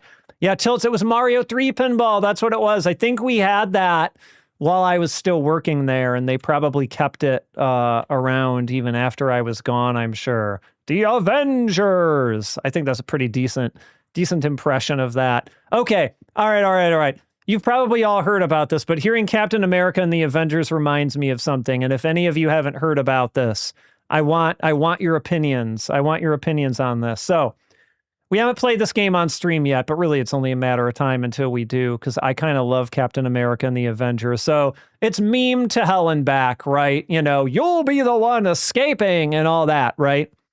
We all know that. But so when your character dies, right? Yes, Chibi UFO. I can't move. So I feel like as a society back in the 90s, we all collectively agreed that it was I can't move. And for decades, it was I can't move. But recently, it has come to light that it is I can't lose. And I don't like it. I don't like it. Now that when you listen to it now, you'll be able to hear it, I think. Yes, exactly. Your reaction was exactly the same as mine. I don't want to acknowledge that it's true, but apparently it is true. Apparently it's I can't lose. So I apologize if that ruined your day, Chibi UFO, but I had to share this terrible news with someone else because I just couldn't I couldn't keep it bottled up inside any longer. Oh, there's Hulk Hogan. But more important than Hulk Hogan, there's Gundam. Which one was this? Was this? Because I know there's a couple different arcade Gundam games. Oh, this is the Psycho Salamander one. Okay. We're gonna, boy, oh boy, are we gonna have fun when we get to those Gundam arcade games. Yes, we are. Yeah, I actually kind of like these wrestling games. The same 7-Eleven that I played Street Fighter 2 at, in fact, had WrestleFest, and I was into wrestling back then, as many kids were. But like Hulk Hogan, not a fantastic person, as it turns out. 8-Man, we got 8-Man. We got more Super Baseball 2020. Let's see. Let me get us down to there's Drift Out. Yeah, I'm also terrible. I'm terrible at most wrestling games, to be honest. I don't really fundamentally understand how to play those. All right, so this is October 1991. We are now 6 months out from the original Game Machine debut of Street Fighter 2, okay? It is still, it's down at number 2 from number 1, but it is displaced by the King of Dragons, of all things. Another, a Capcom game beating out another Capcom game. So really, I mean, this is just temporary, but look at that. Like the King of Dragons, I like the King of Dragons a whole lot. You pick that elf character, it's like you're not even playing a beat 'em up. You're it's almost like you're doing something else entirely. But King of Dragons, good stuff. Vendetta, Crime Fighters 2, hanging on in there. We got the elf is so good. Like the elf is the way to be in that game. Shockingly, we have Toshin Blazers, aka Karate Blazers, up here. Shockingly, I cannot believe this ranked this high. Like I feel like this did you even actually play that game if you put it up that high? And even The Simpsons, like I feel like The Simpsons is one of those examples of a thing that was so ubiquitous in America. Yeah, you're not the only one who doesn't get Karate Blazers, Chibi UFO. I really don't get it either. It's super weird. But The Simpsons just didn't do much like the X-Men and these other, like, in TMNT and these big, like, 4 and 6 player beat 'em ups that are so ubiquitous in America. Like, it just kind of didn't do the same numbers in Japan. It debuted at number 11 here, for example, because like it's in, this is the era of the King of Dragons. We don't have time for The Simpsons. All we have time for is the King of Dragons. Yep, it's what were there 4? What were the King of Dragons characters? There was like an elf, there was a warrior. Now the question is, there was a dwarf. I feel like there might have been five characters. It was kind of like an odd number. Was there a cleric? I feel like there might have been a cleric and then like a wizard, right? I think that's the 5. I'm pretty sure that's it. Easy to get confused with Capcom's Dungeons and Dragons games, which would come later. There's a whole thing where like this is documented from Okamoto, saying that the King of Dragons was their first attempt at getting the Dungeons and Dragons license from TSR, but TSR didn't approve it. And so they just went ahead and released it as the King of Dragons. That's right. We got a new king. It's the King of Dragons. Also baffling games to be up as high as they are. Sega's DD Crew, which is a game we'll have to stream sometime as well. Also, a very, very weird beat 'em up in a different way that Karate Blazers is weird, but still extremely weird. What else on here worth mentioning? Like, Detona Twinbee is still on this list. Tetris is still on this list. Sega's Arcade Tetris still hanging on. Suck Joe is still on here. Legend of Suck Joe is still... My God. I mean, it took quite a dive. Oh, you're welcome. I'm the King of Dragons one was actually a big educational one for me too, because I did not know that whole factoid about it originally being the TSR a TSR license attempt. I found that during research, and I found Okamoto talking about it and cut in the interview footage for it. So yeah, King was a really good a really good lead up to those D&D games for sure. I can't wait till we get to the D&D games. That's going to be like super, super fun. Ring of Destruction from Capcom is it in here? There's Wonder 3. Am I missing it? I might be missing it, unless it's in the stand-ups. I might be missing it. Yeah, I have a lot to say about those D&D games. Like, those D&D games are so deep in ways that I can't wait to talk about. Yeah, I'm actually a really big Ashita no Joe fan. I love Ashita no Joe, but that pretty much all the there's only like 2 or 3 Ashita no Joe games or something. We'll do them on an anime license game stream sometime. But yeah, they're all kind of, yes, please make a weird confession, Chibi UFO. Please, please. I want to hear the weird confession. But yeah, I mean, that's it 6 months later, it was only unseated by Capcom's own King of Dragons. So now D&D is way too complicated for me, but I love the Capcom D&D games. Oh, I kind of agree with that, to be honest. Like, I've played, I don't think that's a weird confession at all. I've played some D&D in my life. I'm not huge into it or anything like that. But I also love those Capcom D&D games. Like, I feel like it doesn't have anything to do with liking the actual game of D&D, right? It's more like, I want a fantasy beat 'em up with kind of some extra mechanics. Like, I feel like that's what it is. Speaking of anime IP games, you want to hit me up on something later? Yeah, for sure. So I think what we're going to do for that is Thursday we're going to start. I mentioned this last stream, but Thursday I want to start Urusei Yatsura as folks in here voted for. But we got some votes on the Patreon for what the next one is too. Let me pull that up real quick, because we had a tie last I looked. We had a tie between Fist of the North Star and Ranma, actually, believe it or not. And that is still sitting at a tie, but we got to get through Urusei Yatsura first. We got a few of those to go. All right. So that's 6 months after, right? So 3 months later, so now 9 months. Let's look at 9 months.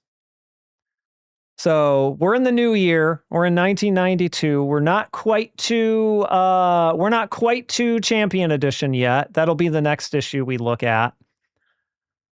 But so 9 months out, how are we looking here? Oh, there's Terminator 2. Even in the Japanese, you get I'll Be Back.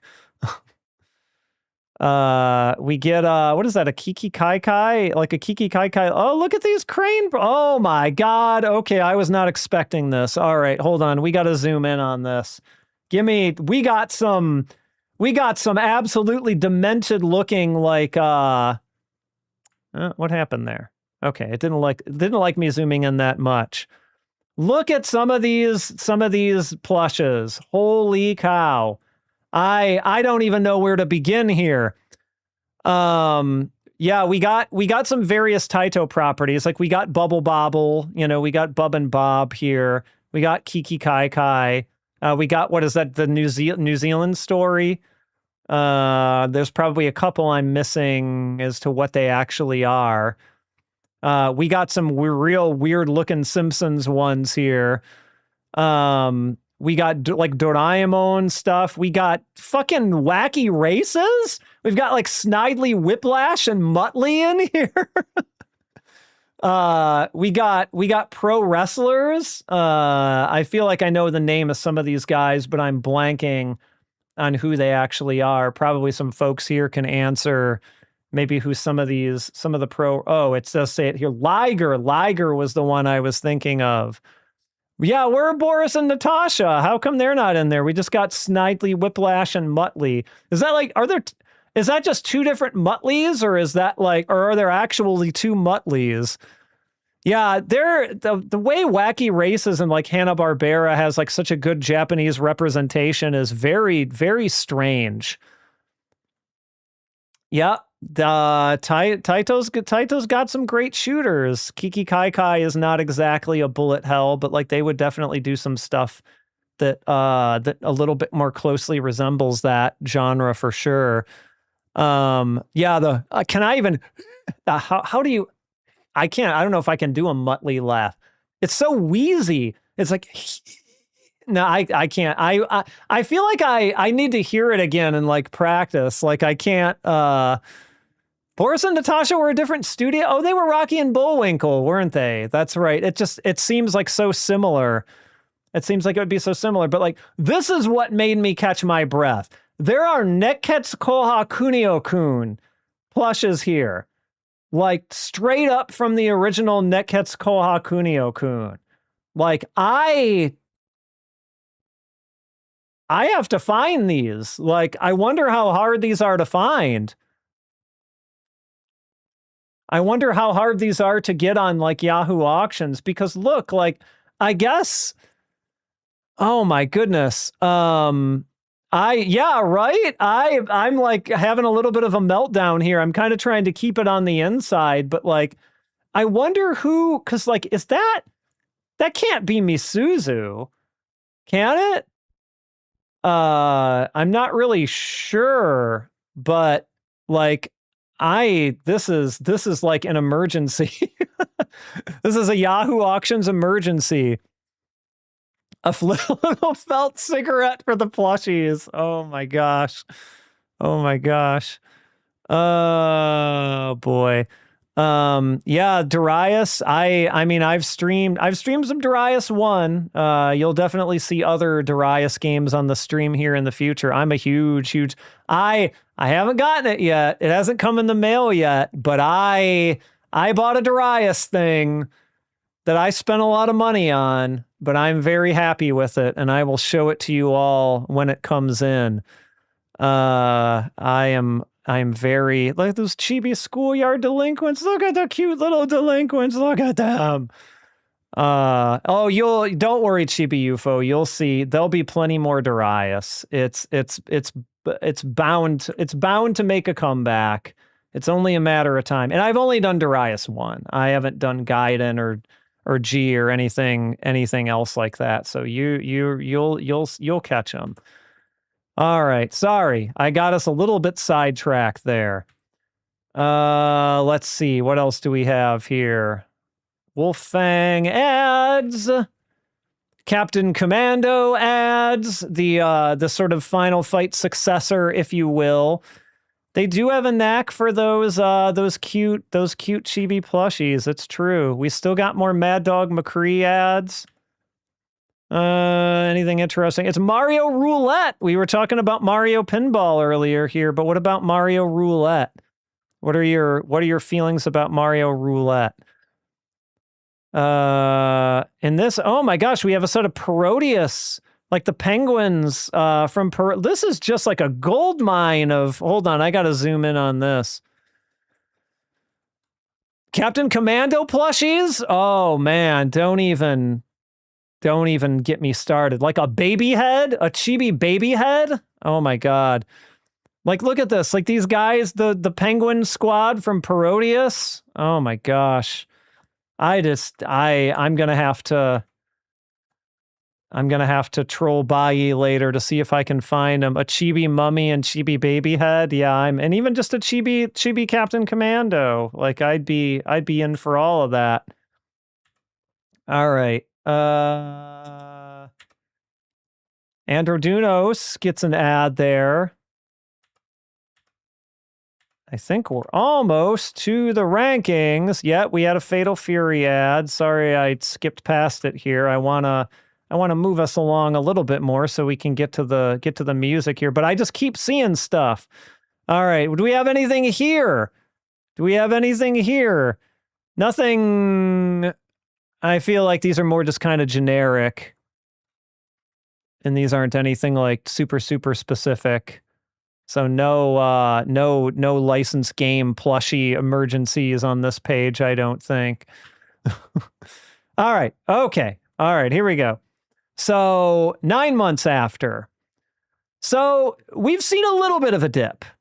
Not a huge dip, but a little bit of one. So it's back up at number 2, but it came back up from number 4. That's how you read this. It came back up from number 4. So the previous issue was at number 4. So still very, very good 9 months after, but we've seen it give way a little bit, right? To F1 Grand Prix from Video System, interestingly. And look at this. Look what debut we just happened upon by sheer chance. It's SNK's Fatal Fury, Garo Densetsu, debuting at number 3, and Captain America and the Avengers, which is just called Captain America here, because probably that's a really long title, honestly, to put in there in katakana. Like that would be, that'd take up a lot of line room. So 2 debuts that came in right under it. And like, I don't know what y'all think. Like the Fatal Fury series obviously turned into something really great, but Fatal Fury 1, pretty rough going. Cadillacs and Dinosaurs was a Capcom game for sure. They've had trouble reissuing it on anything because of, the Cadillac license. We got WrestleFest in there. WrestleFest came down a little bit from 2. Good old Shanghai 2. We got Sunset Riders. Speaking of amazing video games, Sunset Riders came down to 12 from number 3. We got Spider-Man that we were talking about earlier, still kind of hanging on there. Oh, it's your favorite Capcom beat 'em up. Interesting. I actually haven't played enough of it to have a real well-formed opinion on it. I'm a ways off from that and scrolling down the belt, though. We've got that Gundam game we just saw an ad for. We got, again, Tetris staying alive here. Columns and Columns 2 actually coming back from the dead. Columns is back from the dead, everyone. It's been resurrected because this came back up from 37 back up to 25. Like, amazing. What happened? What happened in Columns world to get it coming back up so hard? Cadillacs are that strong. They're just as strong as dinosaurs, I'll have you know. Everyone calls the regular Fatal Fury games as that title, but Mark of the Wolves was always called Garo, and it drives me nuts. So yeah, I mean, like, Garo Densetsu has been like the title of that series from like all of it, right? Like the whole thing. So that series definitely does have like a weird naming history. The chicken reference that Enerjax made up, was that Columns 3 Enerjax? I feel like that was the Genesis port of Columns 3 we were playing at Roundhouse, where it has a mode where chicken like flips a table and gets angry when someone loses. Metal Slug, well, I don't think Metal Slug is on here. I don't remember exactly what year Metal Slug came out. We don't actually have a ton of Neo Geo stuff on here outside of Fatal Fury. I feel like I need to play more Columns than I have to really, yeah, Metal Slug, I was going to say, feels a lot later to me. But yeah, we've got good old Captain Commando up here on the upright side of the house. It came down from number 1 to number 6. So I think Captain Commando later appears on the table style cabinets too as well. The Columns ranking, so it's a little bit, the Columns is not new at this point, Enerjax, but it had been higher up in previous issues, but weirdly, like like you can see here, like it came back up to 25 from 37.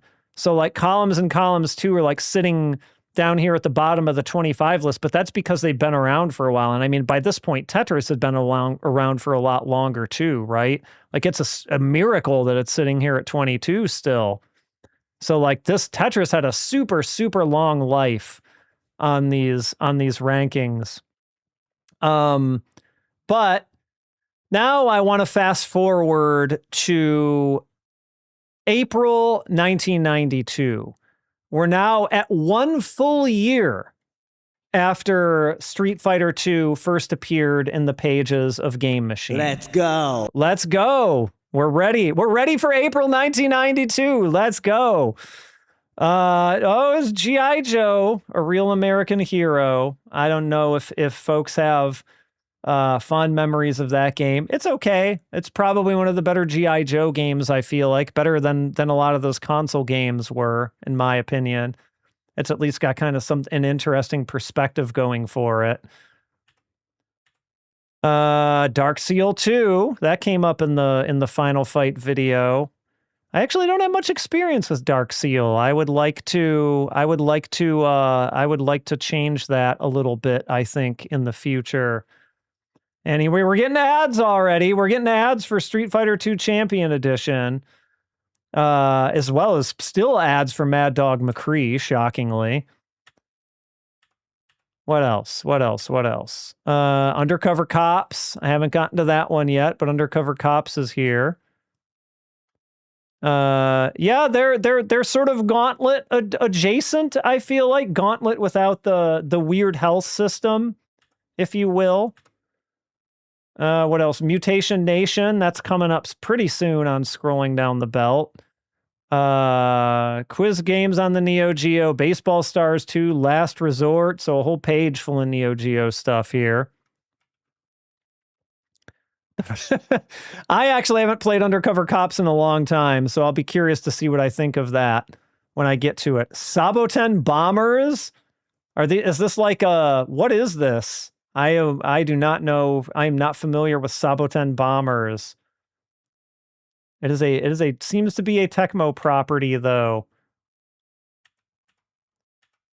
What else?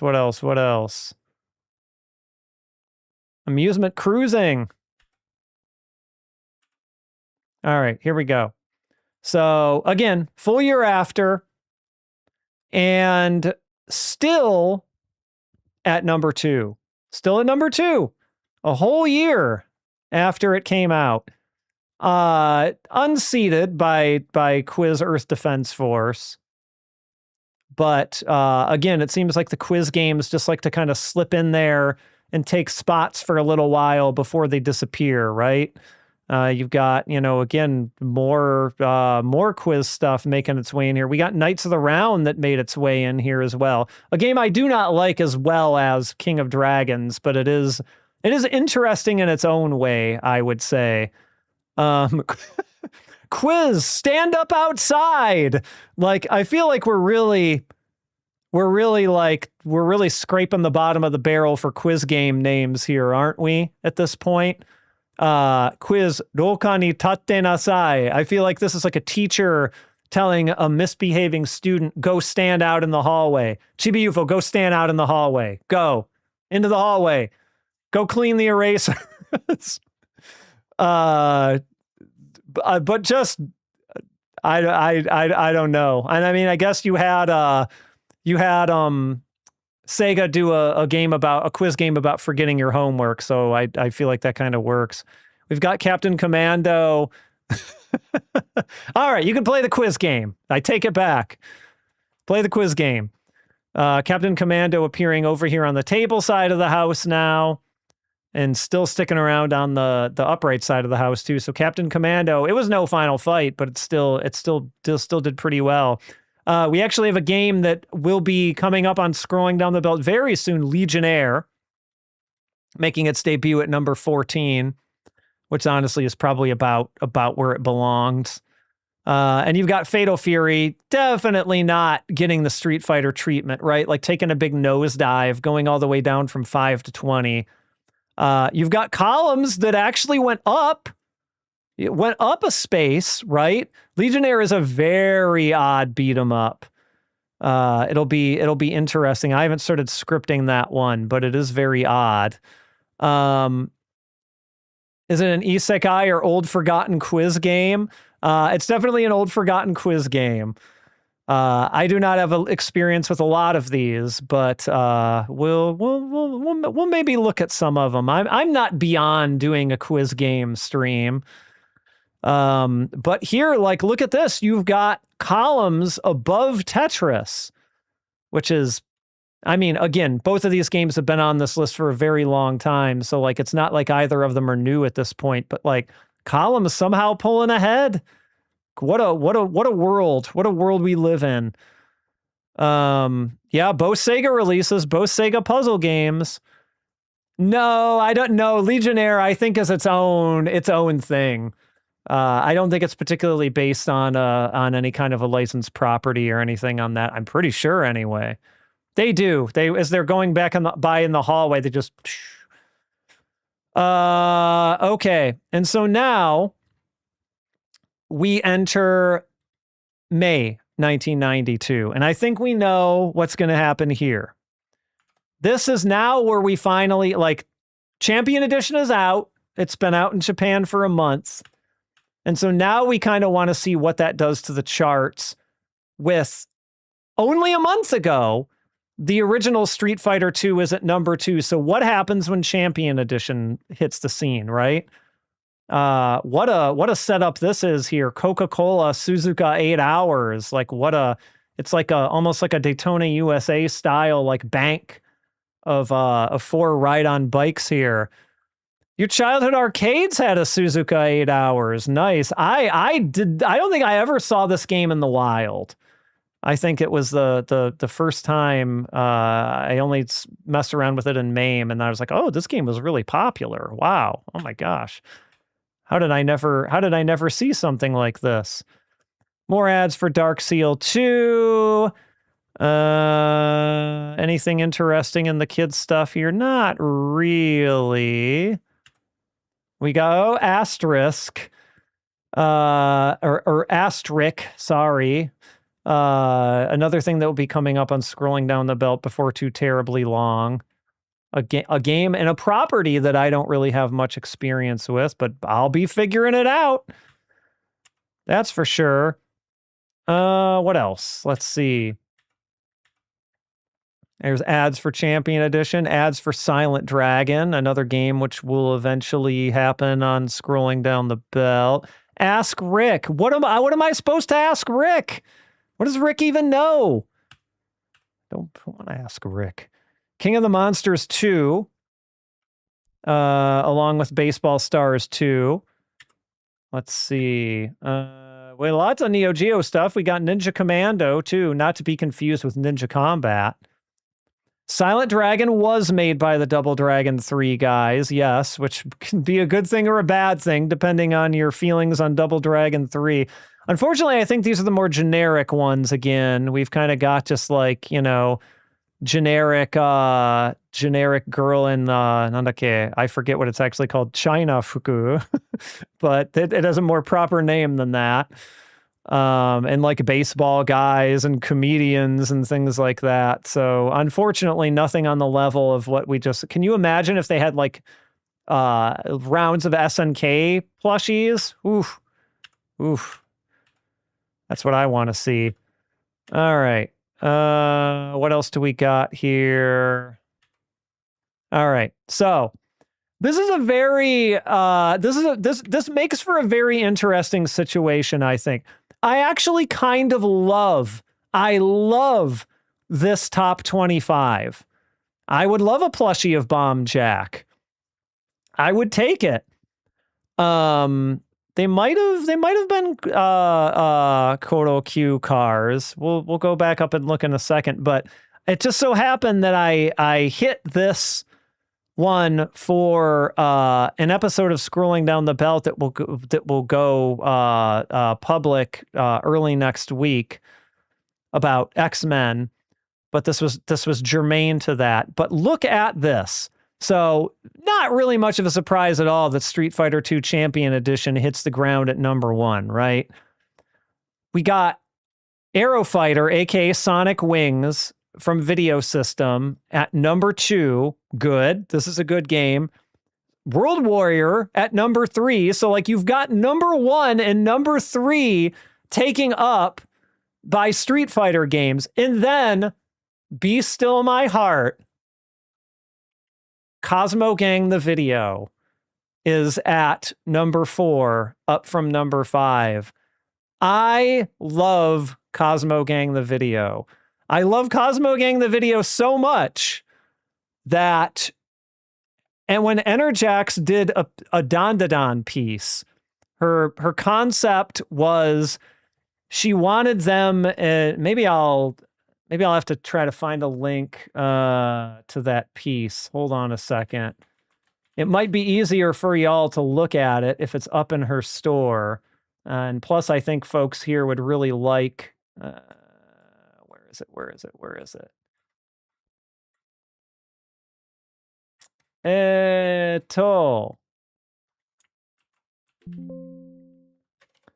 Let me see if I can find it. Give me 1 second. I feel like a visual aid would really be helpful. Oh, here it is. I found it.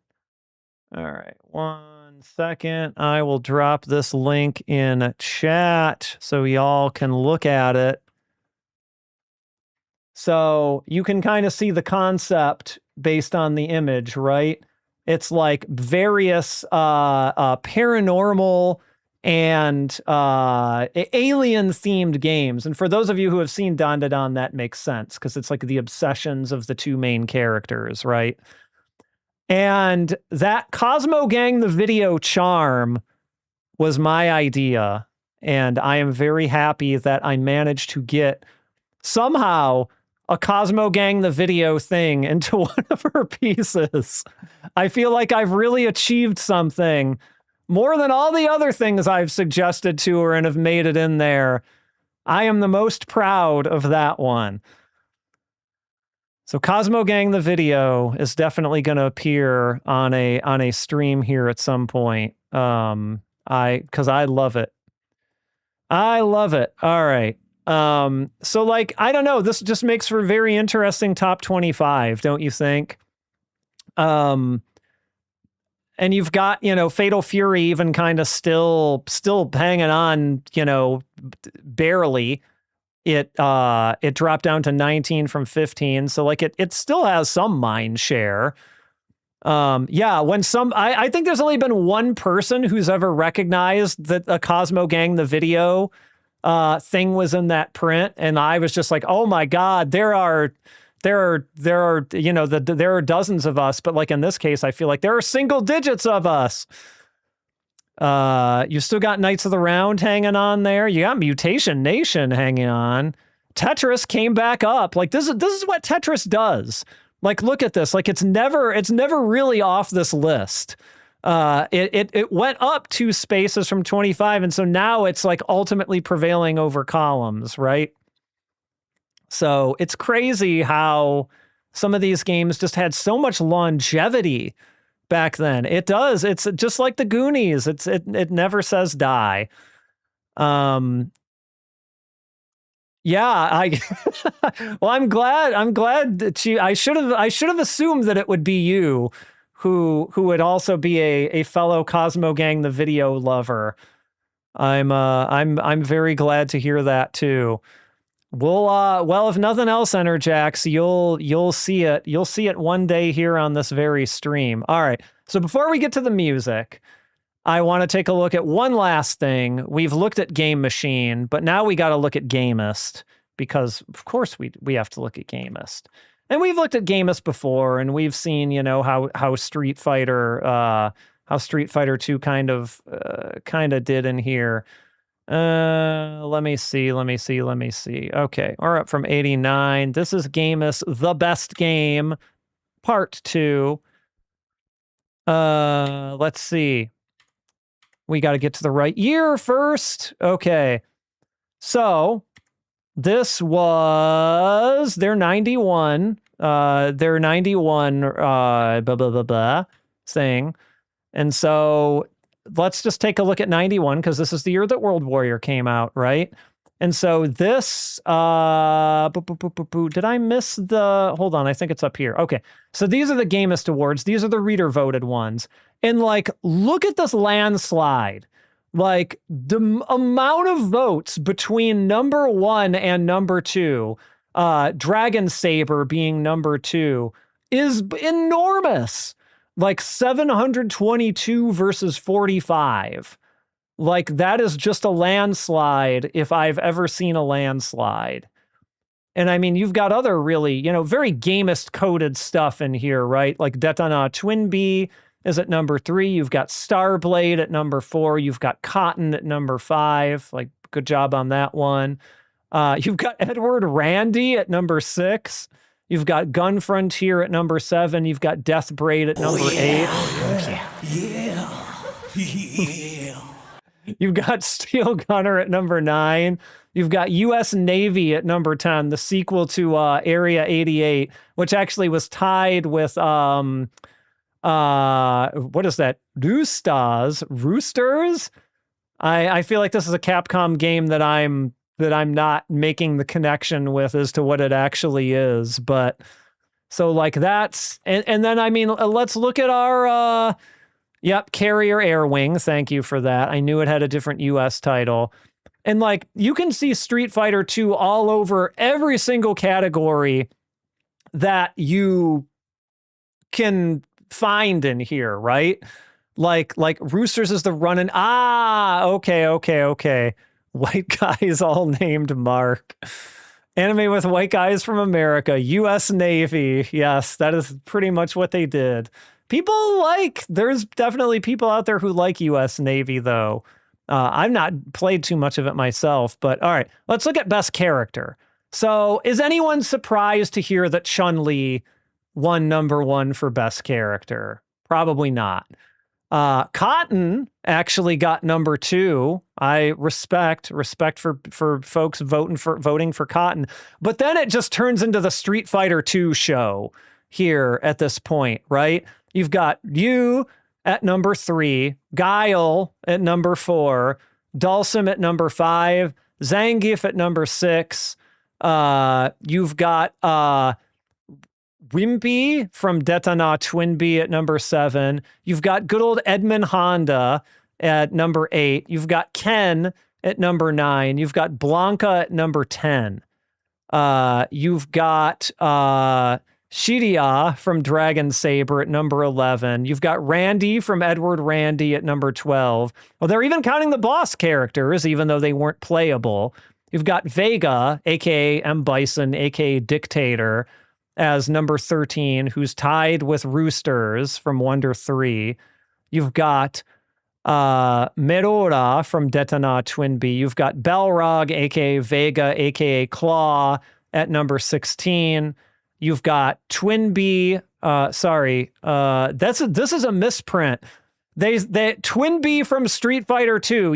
Everyone's favorite Street Fighter 2 character, Twin Bee. I think they meant Twin Bee from Twin Bee. You've got Cindy from Death Braid, and you've got Adia from Dragon Saber, and the whole Simpsons family from The Simpsons. So Wimpy from Popeye, yes. Nintendo's old 1980s Popeye arcade game. It's back, and people are voting on favorite characters. So like, I guess Sagat didn't make this list at all. So that's interesting. But so Sagat, I guess, technically was the bottom because he didn't even he didn't make it on the list. But the bottom of the characters who actually made it on the list would be Claw. So I don't necessarily agree with this order. Chun-Li can be number 1. I'm fine with that. Guile can be below Cotton. I'll accept that. But Guile needs to be above Ryu. I mean, that's just how it needs to be. Sagat is number 1. Okay, we got some Sagat defenders here. I like Sagat just fine. I don't know why he's not on here at all. And then just taking a look at a couple other things here. So best action. We don't really have a category for best fighting games yet for whatever reason. He is a family man. He's got his sweater. He's got his dog. And where did we decide that he lived in Maine? Was it Maine that Guile certainly must be from? But you've got Street Fighter 2 taking best action game, which is kind of weird because it gets mixed in with things like Edward Randy and Death Braid and Ultraman and The Simpsons. Like, it's not really that kind of game, right? But it gets mixed into here because they just don't really have a category for fighting games. Yeah, he definitely does not live in Florida, not with that fireplace. Like, he doesn't need that in Florida. Geese Howard from Fatal Fury, he's the Florida man. We all know this. And so best direction, Street Fighter 2. Also, Street Fighter 2 has the best soundtrack album. Street Fighter 2 has the best income.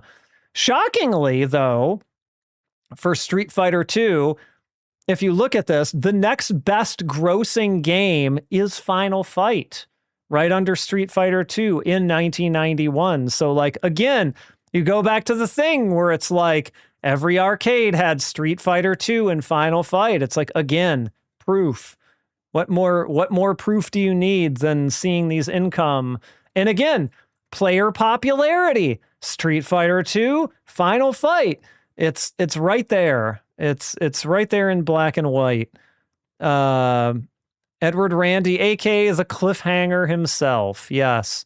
Yoko Shimomura's Street Fighter 2 music is the best. I mean, it's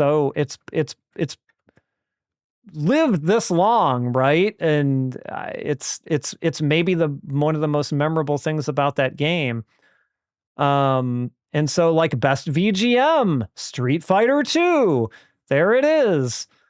You get like Dragon Saber and Detana Twinbee and other, real popular things like that under it. And then, the yearly hit games list, Street Fighter 2, Final Fight. So again, it's all kind of supported here.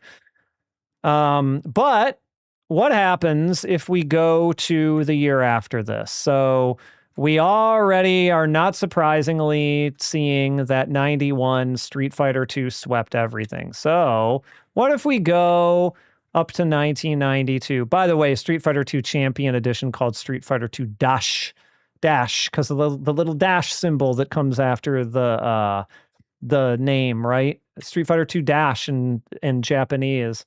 Street Fighter 2 Dash, #1 in the Gamest Awards, again by kind of a landslide, right?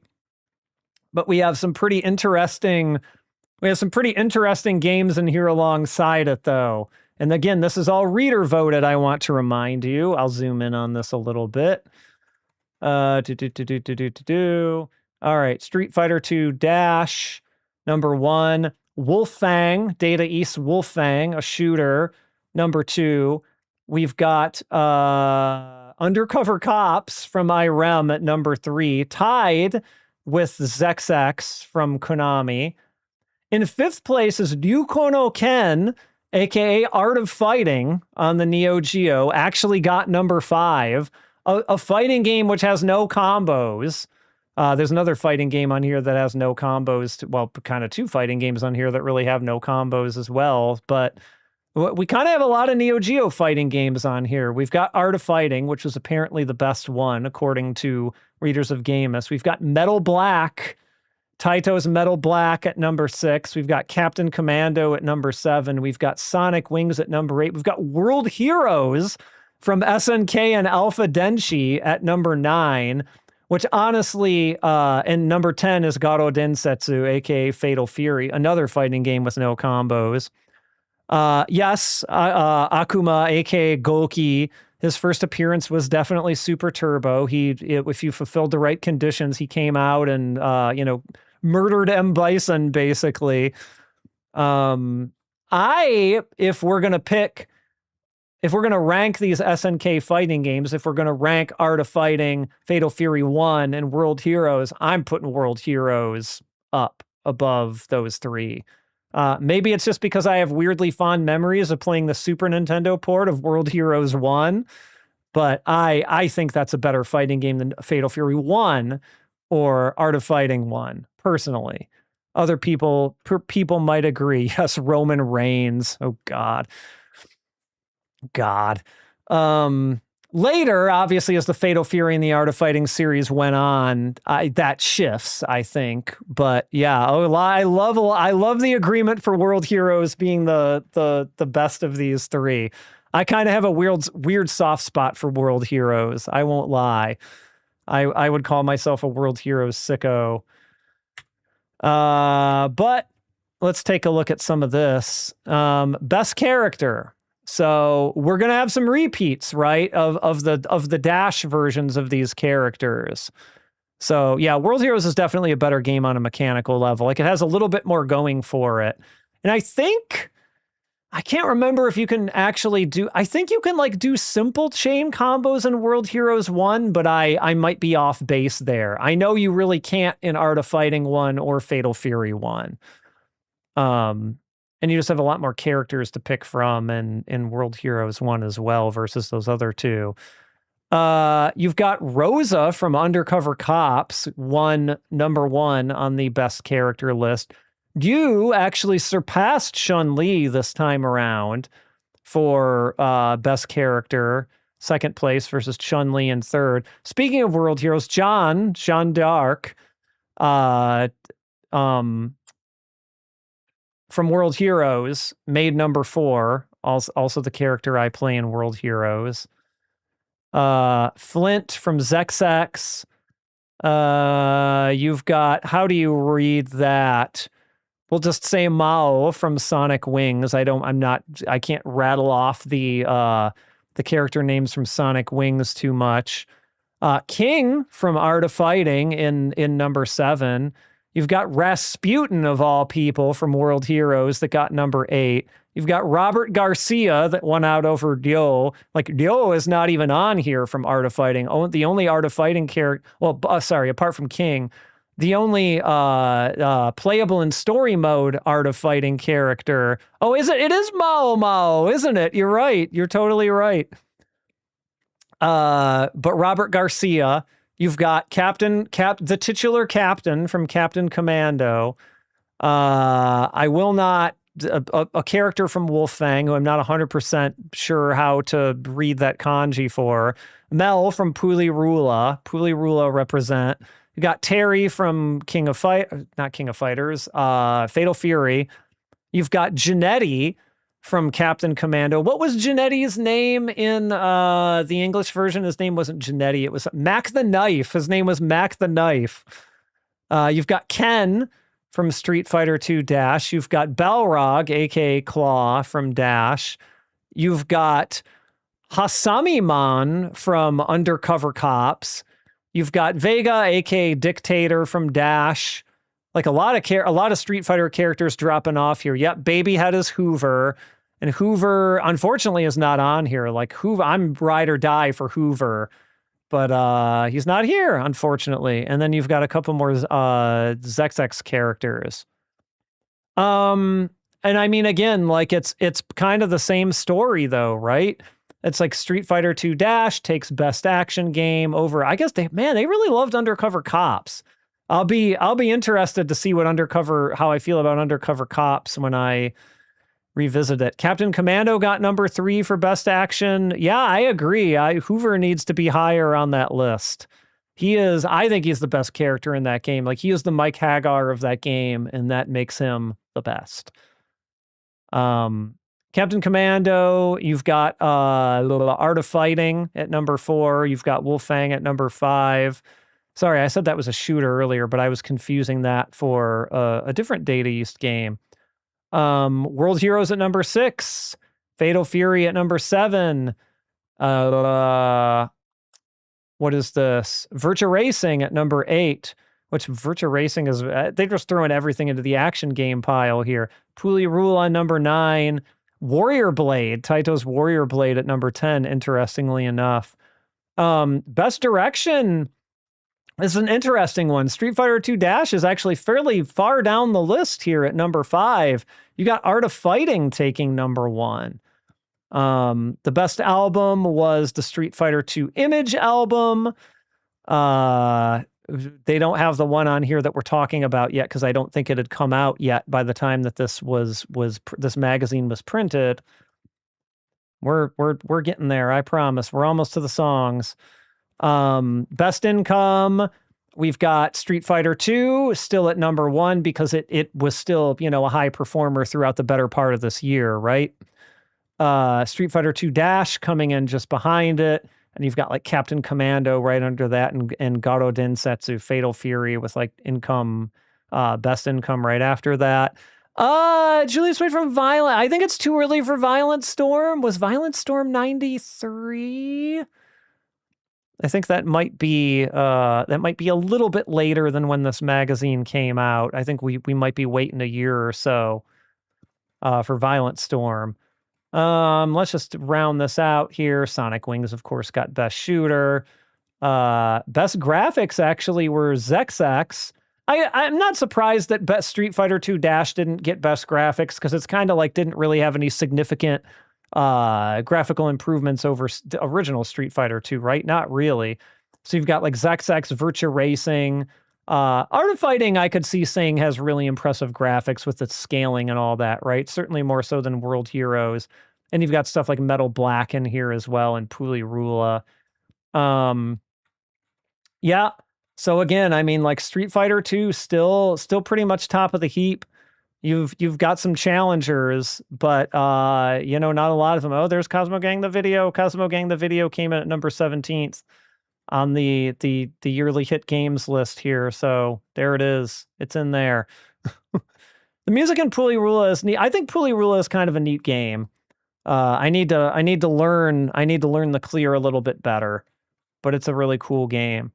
And player popularity, again, we had the 2 Street Fighters up here, and then we had Captain Commando, and then we had Fatal Fury, and kind of the things. Knights of the Round actually pretty high up there too, interestingly enough, and like WrestleFest. WrestleFest was up there at number 10. All right. Okay. So, how do we want to do this? We're now to what, in my opinion, is the main event.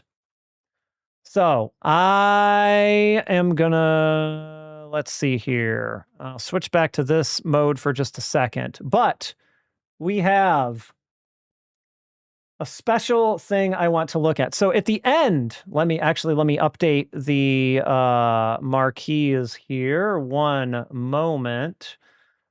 At the end of 1992, December 1992, in fact, we had a very, very special release.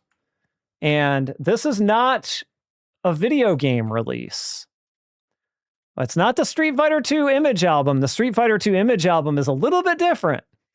The Street Fighter II Image album was done by Capcom's in-house band, Elf Lyla, and it was sort of like their arranged takes on the Street Fighter II theme songs. The Street Fighter II Image album is worth looking at, but that's not what we're going to be looking at here tonight. Jessica. We're going to be looking at Jessica. Jessica, she's here. Where is she? I don't see her. She must be hiding. All right. But we're going to go to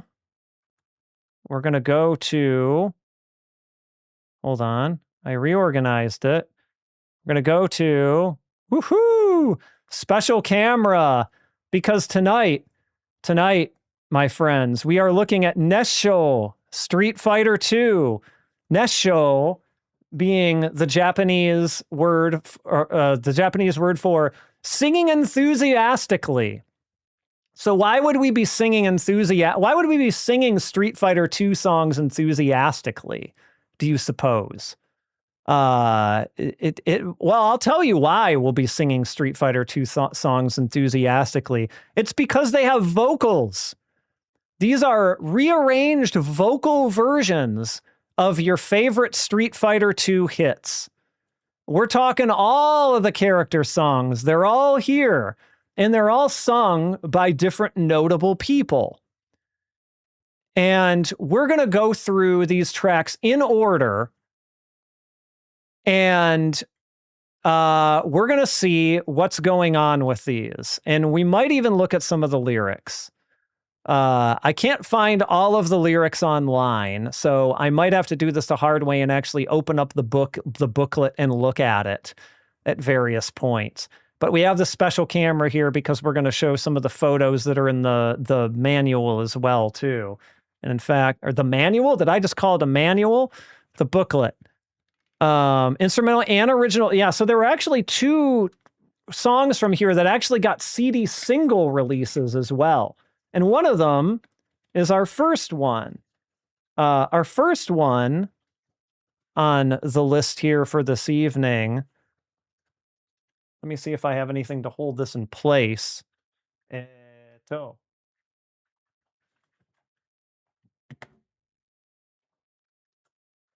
Hold on, let me straighten this out a bit.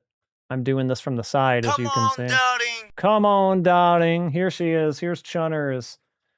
Chunners is going to get our very first song here today. And Chunners, the person who sung Chunners here, and this is the only one we're going to have a video for, so we're going to cut to a video here in a moment. And that's because the singer of our Chunners song is Maki Miyamae, who is a member of the 1990s J-pop group Coco, C-O-C-O, who some of you might know from having done a few different Ranma 1/2 opening songs. So you may know Coco, whether you realize it or not. And so there was a little bit of tie-in here. And so this song was actually released as a CD single, one of the only 2 that was released as a CD single alongside this album. So let me retoggle some things here. For this song and this song only, we are going to change our layout, and we're going to go to video, and we have an actual performance of Yume e no Position, which is the song for Chun-Li. And this is kind of a weird title. I'm trying to think how I would translate this. Like the positioning of my dreams, or positioning for my dreams, positioning toward my dreams. It's a very odd title.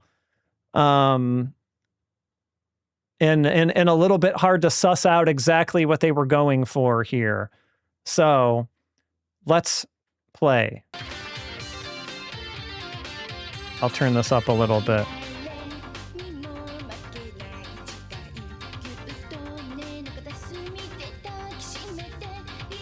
Hold on. This is not... Oh, okay. Sorry, I'm turning up the wrong thing. Give me 1 second. Sorry. This is a new part of this. All right.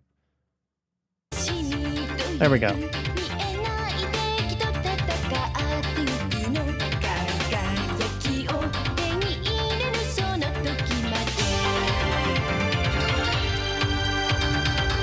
She's got a little dance and everything.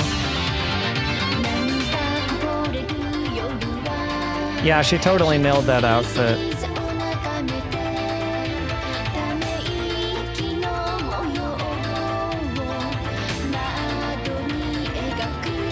The earrings are very spiky.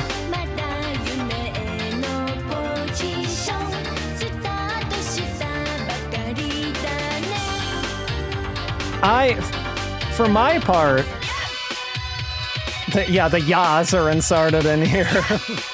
Toward the dream position. I can see that. She's got like the little...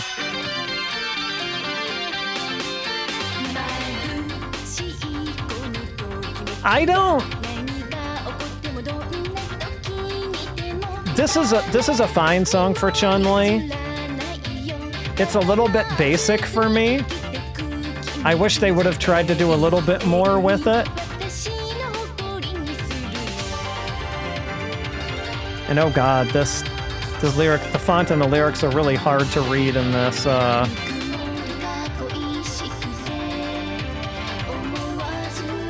What have I signed myself up for?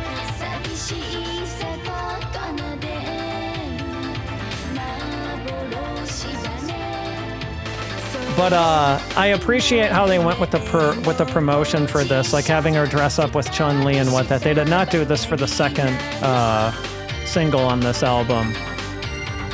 A famous Enka title? Potentially. Potentially.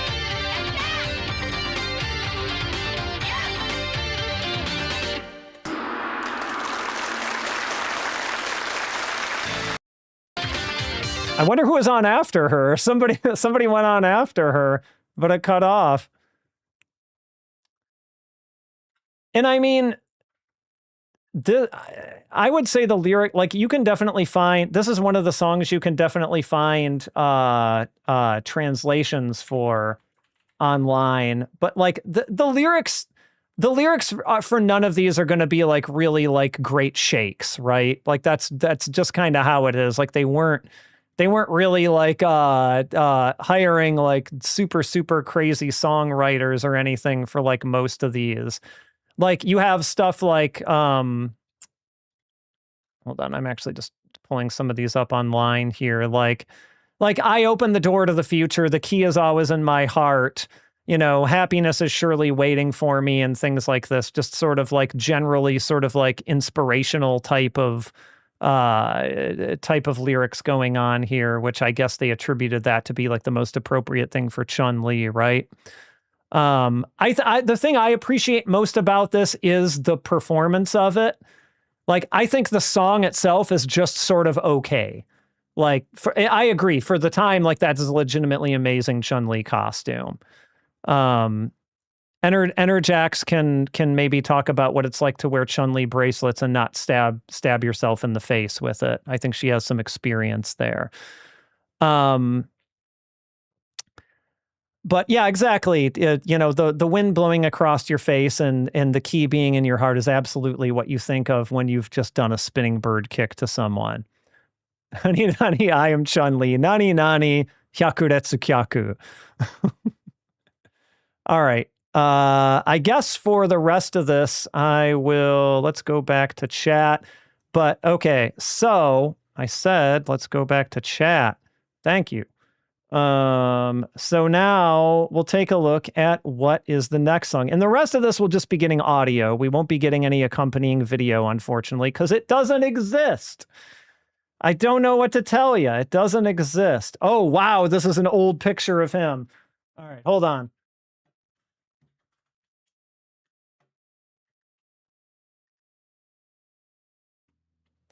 This is the one that excites me the most. No, I don't think, sorry, OBS is not being a dick. I just did not have the lyric sheet in front of the video because I was attempting to read it. Sorry about that. Let me move this down a tiny bit.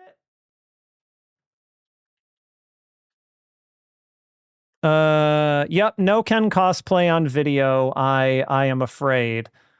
But what you do get is something, honestly, something of a legend here. I don't know, I'm sure at least some of y'all here are familiar with Kageyama Hironobu. He does not look much like this anymore, which is why I exclaim that this is like a very old photo of him. But he is an Ani song legend. He is an anime song legend at this point. Like, he is the guy who sung Shala Head Shala from Dragon Ball and, you know, various Ultraman theme songs. He is the leader of Jam Project, who have done a gajillion other, Gambare Goemon. Like, he is like anime song royalty. Like, I am such a big fan of his. I even have his book. His book that sort of tells like his, you know, a little bit of his life story and like him talking about like how you can make it in the music industry and things like this. So far as I know, there is no English version of this, but it was a good read. I read it several years ago.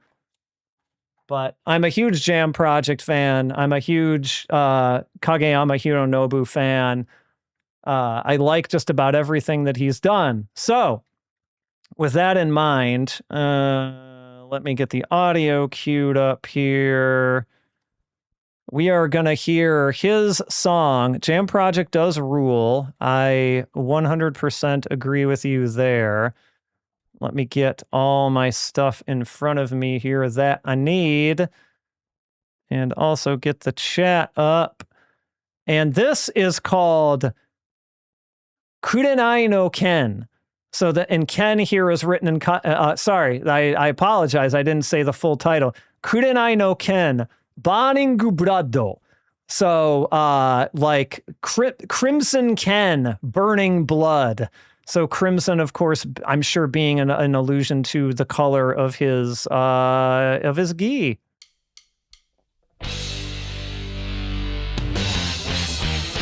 And here we go.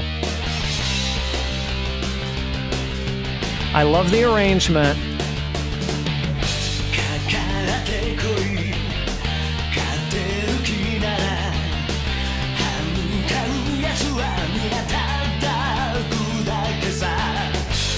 Very much, his voice is also a little bit different nowadays.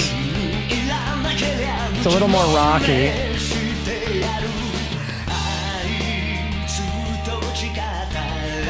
I think this is the best song on this album, but also I'm biased.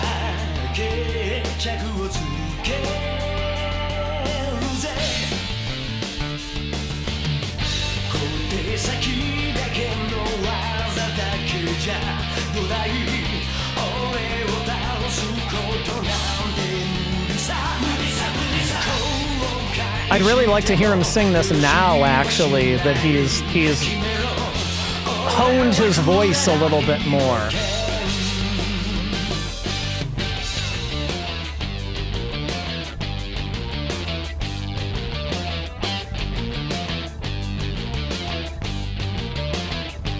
But they came up with a really nice, good, like, rock arrangement for this, I think. And I honestly wonder if it was in, like, their contract that they had to put the sound clips from the games in there. Because this is a little excessive, don't you think?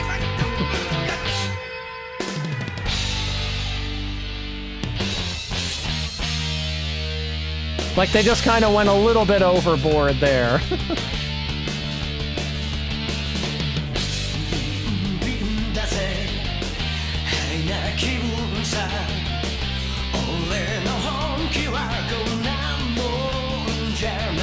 And really, he's just kind of talking about, like, how serious he is about fighting here.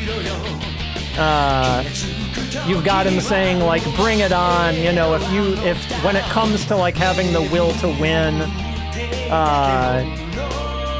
you know, like, my heart is about to burst, and, like, all these things like this, right?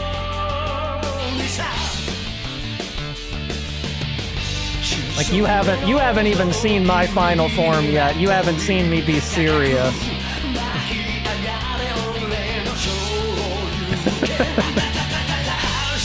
I like the ta ta ta ta ta ta. Like, that's a...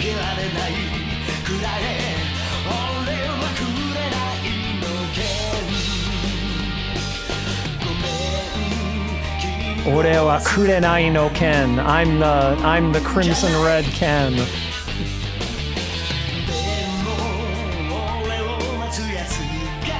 And at some point in the song, he says, like, my Shoryuken is, like, soaring high up into the air.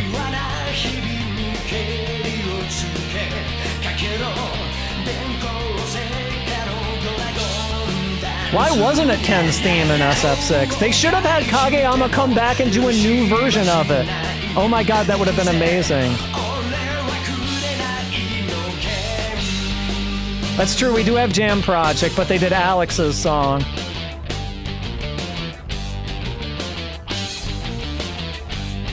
Gaio, Ken, Balrog, and Cammy are top Super Turbo.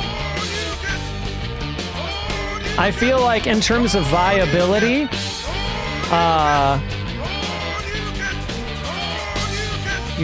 mashing on that soundboard again. All right, guys, really? Really? Oh my God. That was just excessive.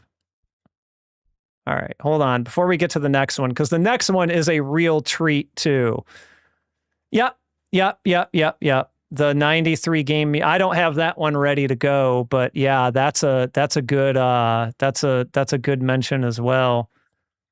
I feel like Chris Suja, if God bless you if you're playing Cammy and Super Turbo, because you're constantly making work for yourself. Oh, songs. I see. Okay, you're talking about music. Okay. Gotcha. That's a different story. That's a different story entirely. Okay, so our next one, there's also argument for this one being the best song on the album, I think.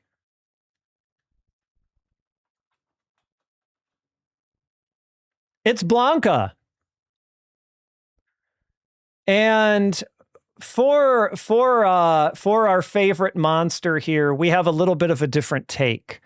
We have not a musical artist, right? We don't have a musical artist doing this one this time around for Blanca. We have a very different take on it. We have Dengeki Network, who is a comedy group, actually. And that will definitely become obvious what they're going for in a moment when you hear Blanca ga machi ni yatte kita. So Blanca has come to town, everyone. And here he is. Blanca. He's coming to town right now.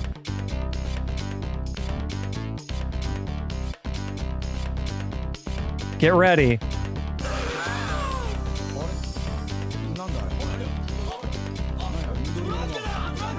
Blanca da! They're like, it's Blanca!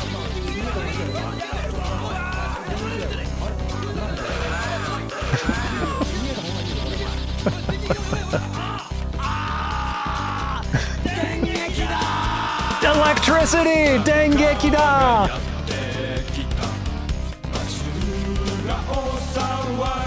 Blanca's come to town and the whole town's in a panic.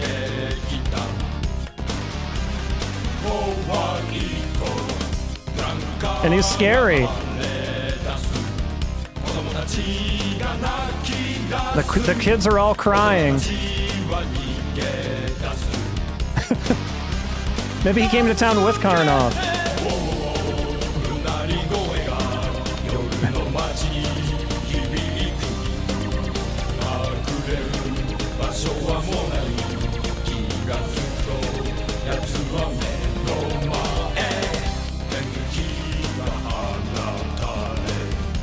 Sakigate otoko choku. Interesting.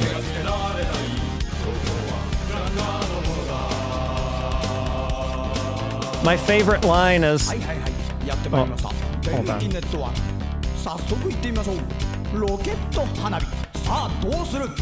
Rocket fireworks. They're setting off fireworks. Okay.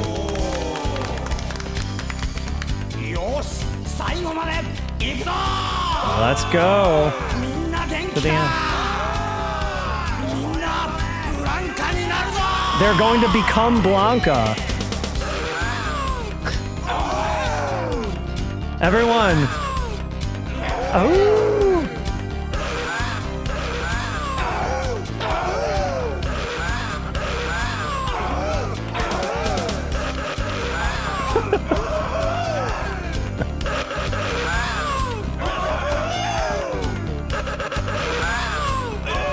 I don't mind the soundboard here.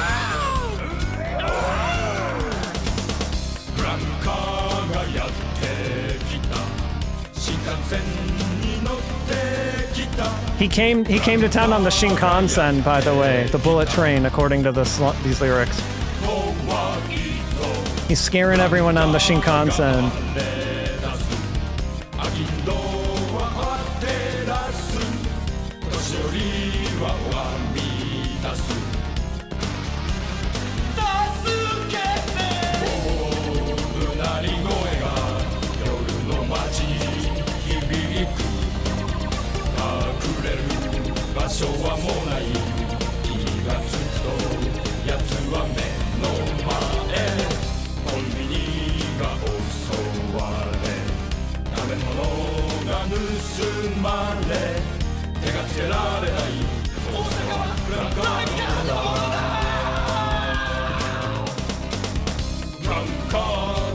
I also hope he's wearing a salaryman suit and chain smoking on the train.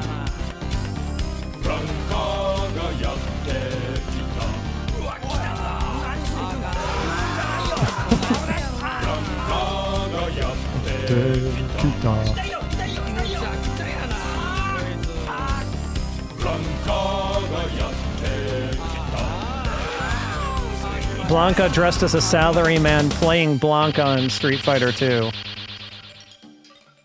Maybe it's too meta. All right, hold on. We're getting ahead of ourselves here. Okay. Let's see. So, unfortunately, I don't think we're going to achieve the same highs that we've seen in the last couple songs here for the rest of this. But I'll let you all be the judge of that, I suppose. Because next is good old Edmund Honda.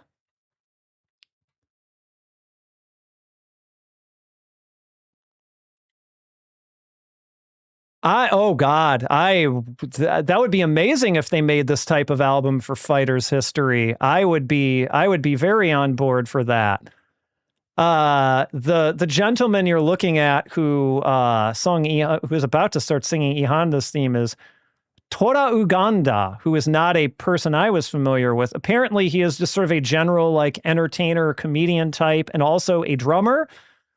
He was a member of a comedian band called Busy Four, and he's a larger gentleman, which is maybe why they chose him for this particular role, perhaps.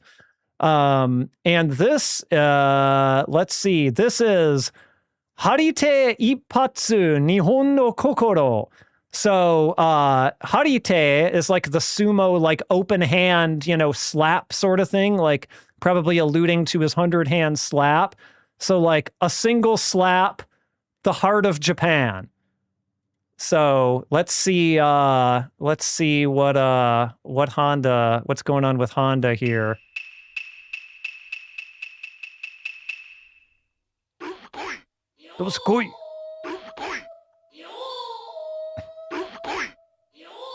All right.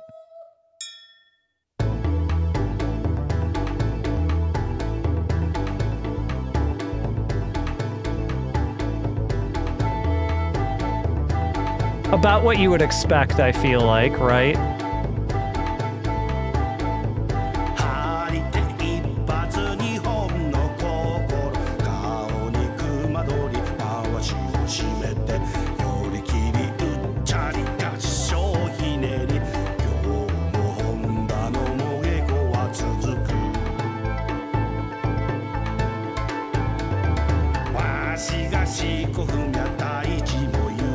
And I appreciate that he's trying to put a little bit of sort of an Enka spin on it. Like, he's not really going full into an Enka voice or anything, but he's putting a little bit of a little bit of grit in there, a little bit of that Enka grit.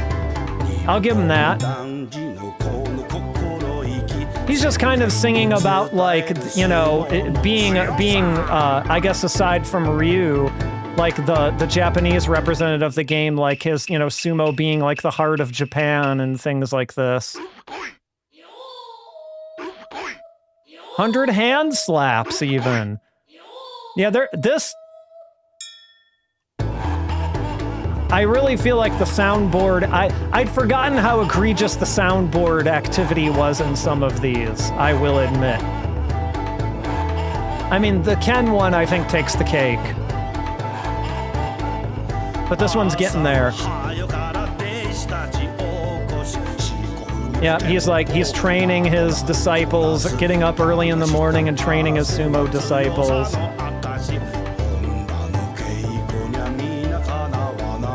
To uphold the Honda name and all that.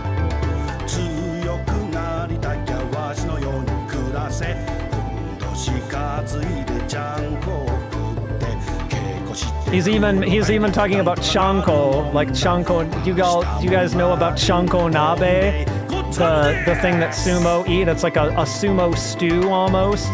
It's sort of like a hot pot that is like is very much full of protein. It's got like various meats and like fish and vegetables and things in it. But it's like generally you'll just have to see this big old pot of like chanko nabe. I've never had it actually.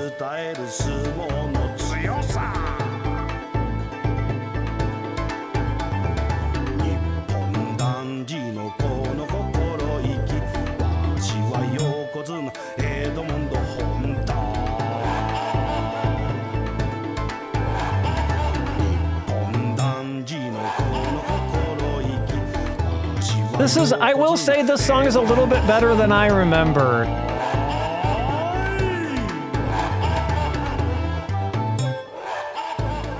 It's got some character to it. I like what they did with it. It's not, you know, quite the banger that some of those other ones were, but it's got character, I think.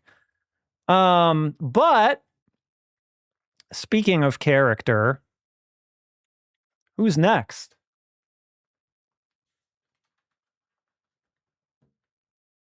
It's everyone's favorite America Jin, Gairu. So Guile's song has a pretty cool title. It's called Lonely Wolf. And Lonely Wolf is sung by someone who I knew but didn't realize that I knew until I researched who this was. Tomoharu Iwasa, who was a rock vocalist. I don't think he's active anymore, but was a part of a band called Rabbit, who is active from 1989 to 1996. And I don't think Rabbit was super, super successful, but I know Rabbit, and some of you may know Rabbit from their performance of the song It's Love, which was the theme song, the ending theme song, I believe, for the very first Ranma 1/2 movie. So again, like we get another like Ranma 1/2 tie-in here, which is crazy. I guess it's indicative of the era, if nothing else. And so that made me go back and listen to that Rabbit song that I liked so much from Ranma.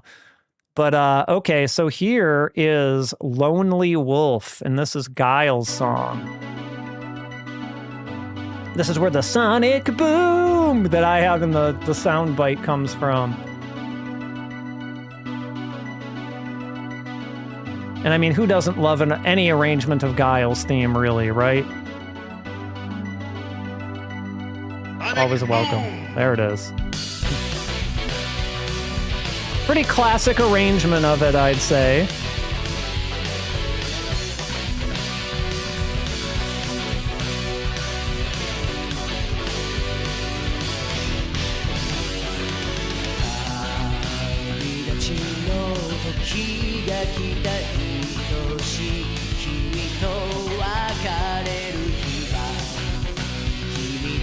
Yeah, I think probably a lot of people were inspired by this, and that's why we've seen so many, like, rock versions of Guile's song.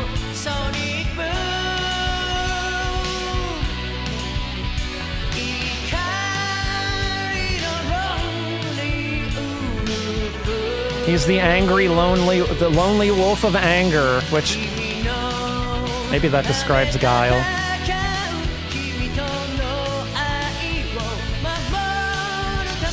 He fights to protect his love with you. Yes, you. Until the day he can come home.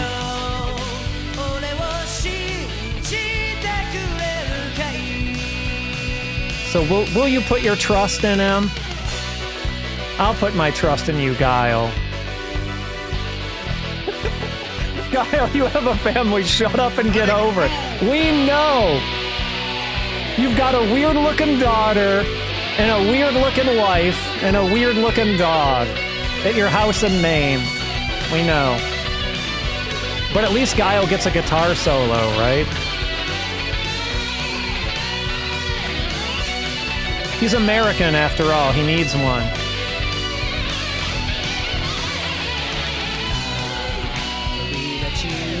Yeah, that's a great guitar solo.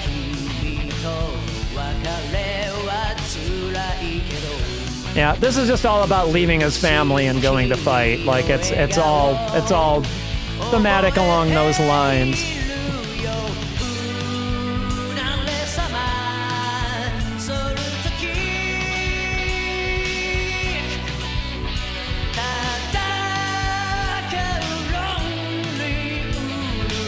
He's the fighting lonely wolf.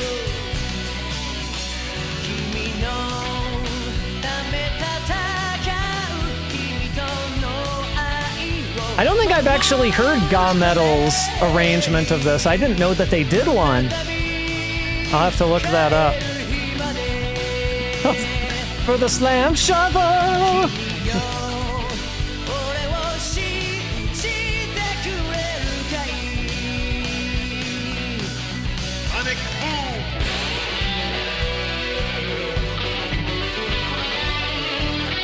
For the Grand Slam Breakfast! That's the name I was looking for, Grand Slam Breakfast.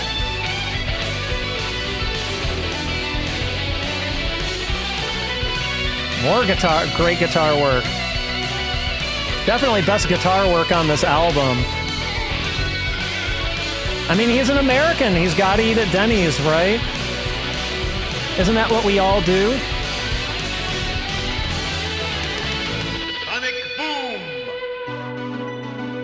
And what, we just do the keyboard outro here.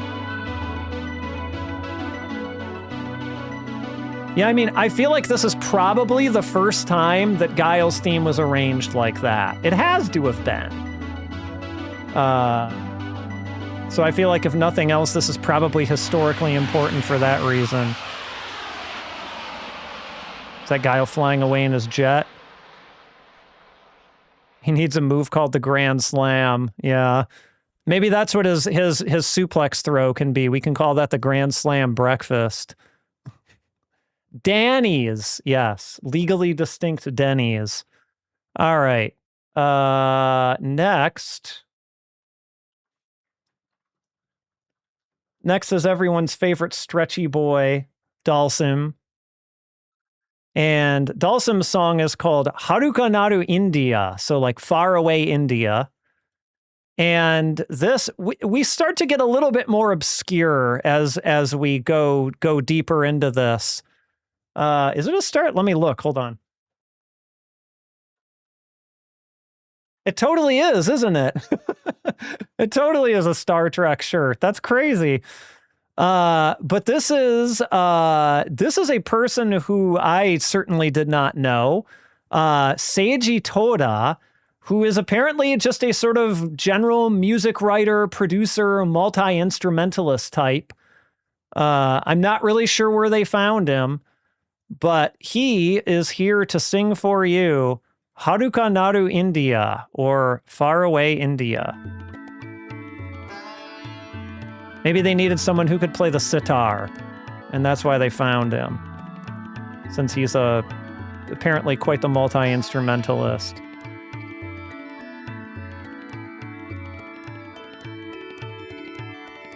And also, is this one of the ones without vocals? It might be.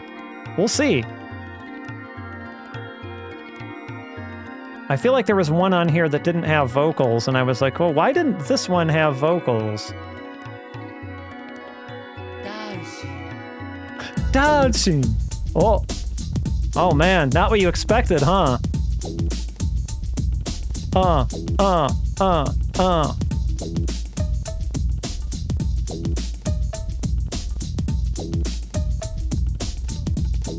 Yeah, it's like dance funk.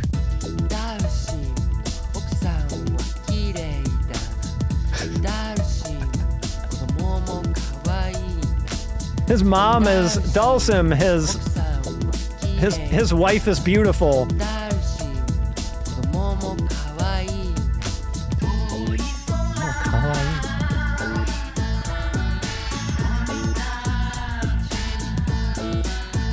It's the blue sky on the day of departure, so this is probably him leaving his wife back in India.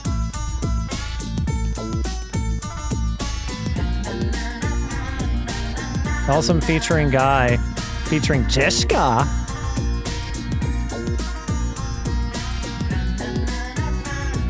So yeah, light vocals compared to the other ones.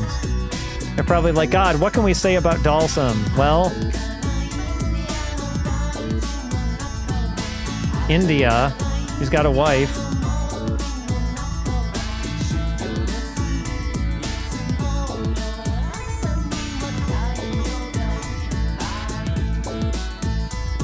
I hope it doesn't have his elephants, because his elephants were a fucking menace in that game because they blew out everything else in the entire arcade. They were so loud.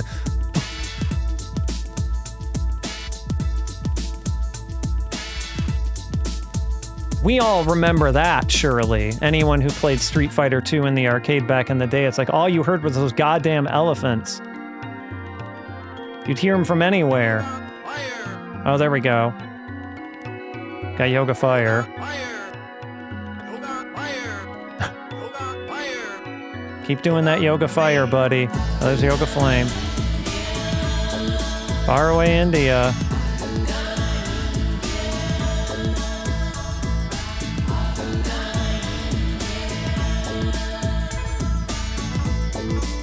So far, they've been merciful with the elephants. I appreciate that. I think they know we've all been traumatized by them enough already.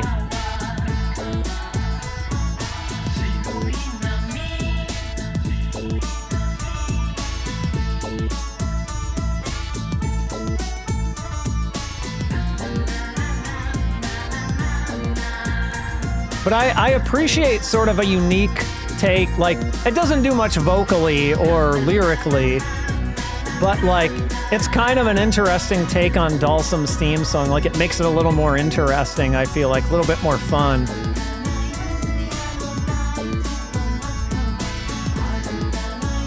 Yeah, for anything to stand out in an arcade at that time, which was just a cacophony of noises, really meant you had to be doing something either really good or really bad.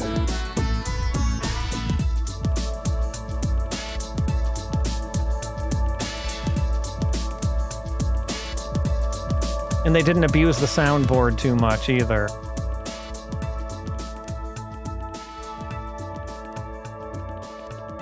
My memory of a loud video game from working in an arcade was, so we had a Killer Instinct 2 for a while when I first started working there at this arcade, at a Tilt in the late 90s. And it had it had a KI2 and something was wrong with that machine. Like, it overheated for whatever reason. And it would, like, when it reached a certain threshold of something, it would louder and louder and louder in the Killer Instinct announcer's voice, you know, combo breaker, that guy. It would go, error. It would scream, error. And it would get so loud that you would hear it from across the arcade when it started screaming, error. Anyway, that's about the only story I can tell you about Killer Instinct 2, because I really did not play it that much. All right. Next is Zangief.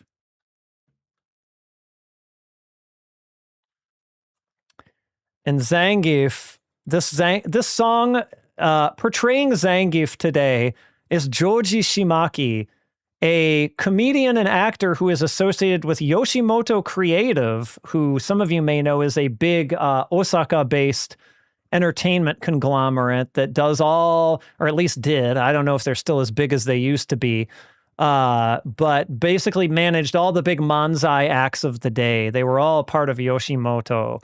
So being a part of Yoshimoto, like, at least at one point meant something. If you were an Osaka-based comedian, if every arcade game did that, yeah, oh God. Galloping Ghost is just like, you want to talk about a cacophony of noise, boy, oh boy. But this song for Zangief has a really interesting title too.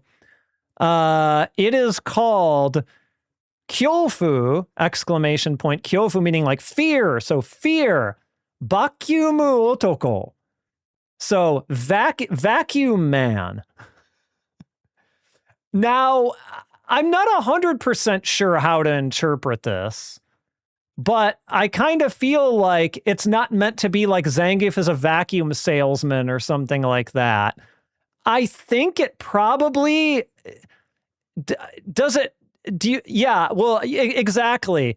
I think like his SPD, right, his spinning pile driver, almost, if you think about it, when you think about the range on it, especially originally in World Warrior, yes, exactly, the vacuum effect on the SPD. That's kind of how I was thinking about it. I don't think Zangief is coming door to door selling you vacuums, though that would be delightful if he did. I would buy a vacuum from Zangief. I'll tell you that right now. I could use a good new vacuum, and if a large Russian man came to the door to sell me one, I might just bite. Oh. Also a very unique take on this right from the beginning, I feel like.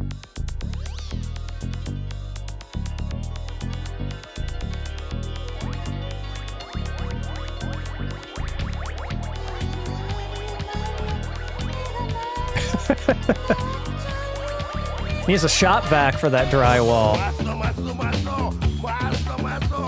Maso!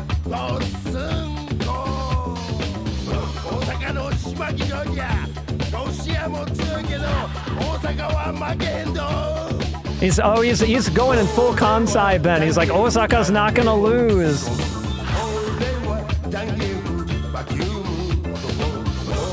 He's Zangief, the vacuum man. His vocals are mixed way too low, though.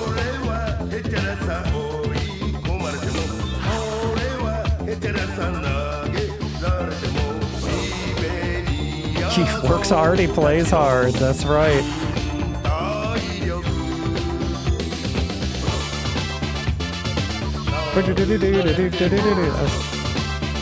Like that.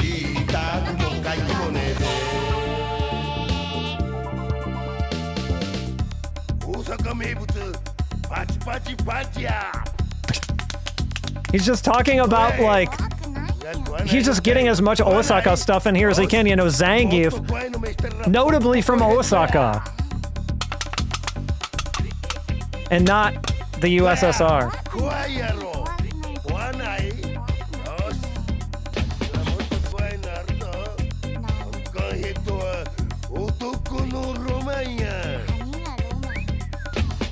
I didn't hear what he said before that, but he was talking to how something is like a man's romance. Vodka, maybe? Is Chun doing backup vocal? Is that Chun? Maybe. Or is that baby Armika?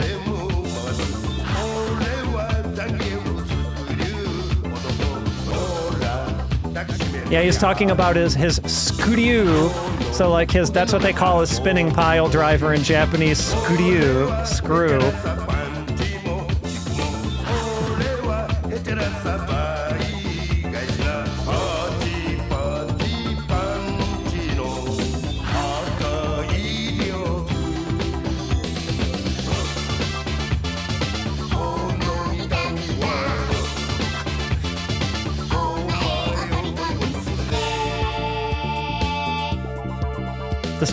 This pain will allow him to overcome you.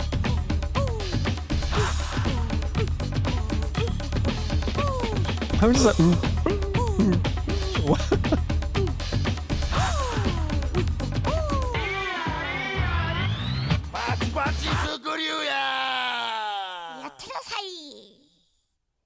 I think that's maybe the most baffling one of the bunch. At least to me. All right. We couldn't duck him forever. Next is Dew. Hold on, I may need to change. There we go. That's good enough. I think you can still see him in his Dew costume. So this was the other single, the other CD single that came off of this album, apart from Chunner's. But I could not find any actual performances from Junichi Yamamoto in costume for this, unfortunately. So either he didn't do them or there are not recordings of them on the internet. But Junichi Yamamoto is actually probably one of the better known people on this album, apart from Hironobu Kageyama, because he was from the idol group Hikaru Genji, who was kind of cooling down on their popularity around this time. but they were a Johnny's Entertainment group, a pretty early Johnny's Entertainment group. They were the boys who roller skated, and while they sung and danced and roller skates. There is a Famicom game that I wrote about in Gameplay Harmonies featuring Hikaru Genji. I did not stream it because it's kind of not great, and I don't think it would be very fun for people to see necessarily, but someone stole their skates in that game, so, you got to find their skates. So, but yeah, Junichi Yamamoto, definitely a known quantity. That was a pretty good get for Capcom. And this is Arashi ni Nare, like be the storm.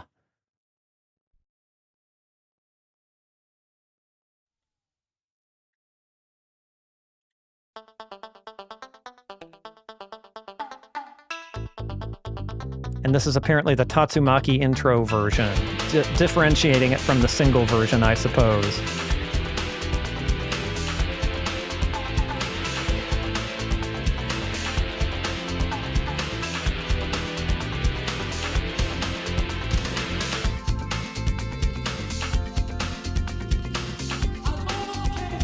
Oh, God. What is the vocal, the wavering effect that they put on that? I don't love that.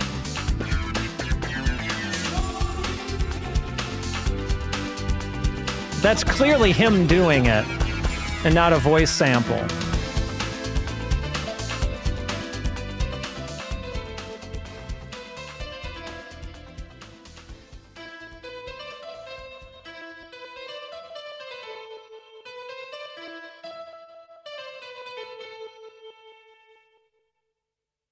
That's not the end of the song, I promise. That was a really weird... From a flow perspective, I don't feel like they should have put that intro in there. I think they should have just cut right to this.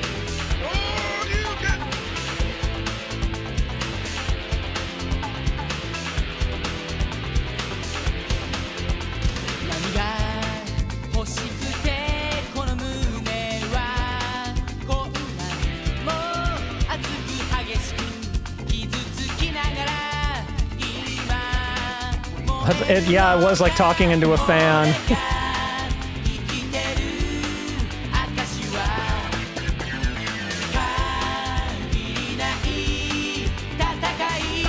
The endless fight is proof of his existence.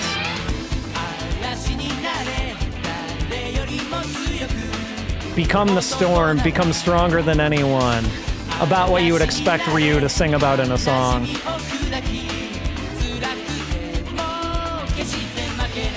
He's not gonna lose, even if it makes him sad. Where's the part where he sings about how he doesn't own any shoes? That's what I'm waiting for. Some pretty nice guitar work in this one too, though.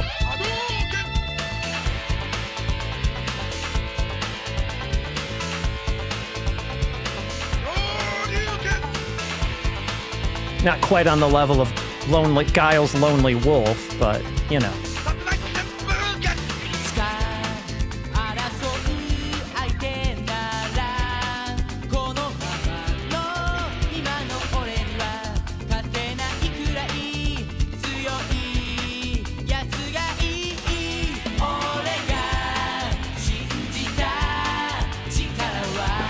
I mean, Ryu's personality is basically fighting anyway, and that's pretty much what this song is about. What if fighting was a man? That's Ryu.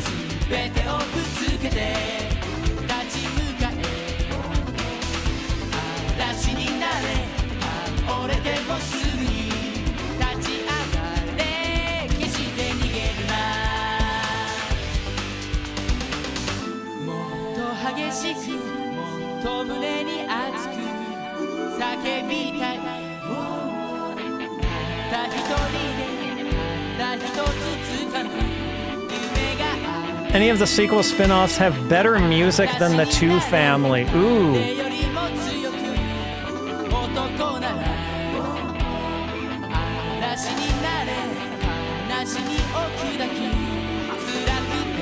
I think people would probably say that none of them have as memorable music as the 2 family.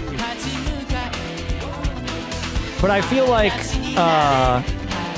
from there, your mileage just kind of varies, right? Because it gets much more stylized, like when you get into Third Strike and stuff like that.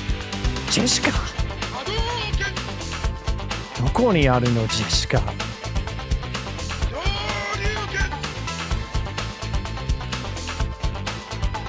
Because, I mean, like, people definitely have feelings on Third Strike one way or another. I quite like the music in the alpha games.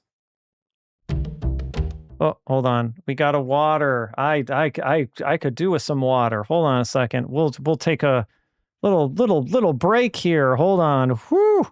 It is hot in this room, let me tell you. I got a fan going above me, but I got to find a sound effect for that water to play with it. All right. Proof that I drank some water. Yeah, Alpha 1 I feel like it's the game that like no one plays anymore, but like I feel like it has the best soundtrack of the bunch over Alpha 2, over Alpha 3. I like Alpha 1 a lot. Okay. Now, this is a fun one. We're not done with the fun ones yet. This, my friend, and I will ask you all to remember about the Japanese naming differences here. Bison, and Bison, of course, was called Balrog in the West, Boxer, and in Japan he was called M. Bison. So, this is a real treat. I will have to translate nothing for you here because this is all in English. In fact, I might, let me switch my phone to holding down the other side here. Let me tilt it a bit. Right. There we go. That's pretty good. All right. This is someone named High Tide Harris, who is apparently a blues guitarist and singer who was primarily active in the 1970s. There's not like a lot there on him. I would love to know how he got this gig. How he got this gig singing Bison, the song Bison's Dream. Bison's Dream.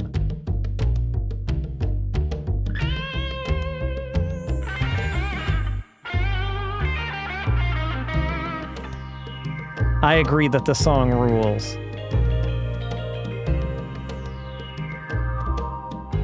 And it's the only song that's brought to you with English lyrics.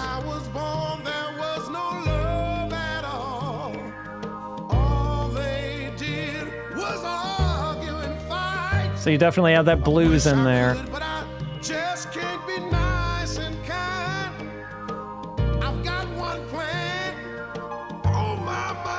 One plan. Can you guess what it is?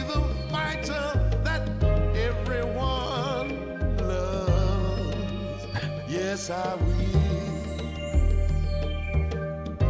will be the champion. Every man envies the heavyweight champion of the world. I'm punching my way on through life. Don't have time to treat you Punching my way all through life. I will be the champion of the world. I'm punching my way on through life. Punching my way on through the world. Don't have time to be nice. Don't have time to shake your hand. Don't have time to shake your hand. He's too busy punching his way all through the world. I would be lying to you if I said that sometimes I did not just like walk around my house singing, punching my way all through life. It's fun. Okay.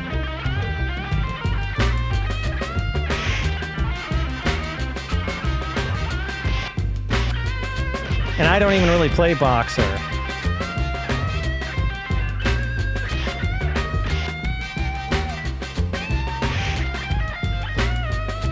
It is very difficult to shake hands when you're wearing boxing gloves. It's true.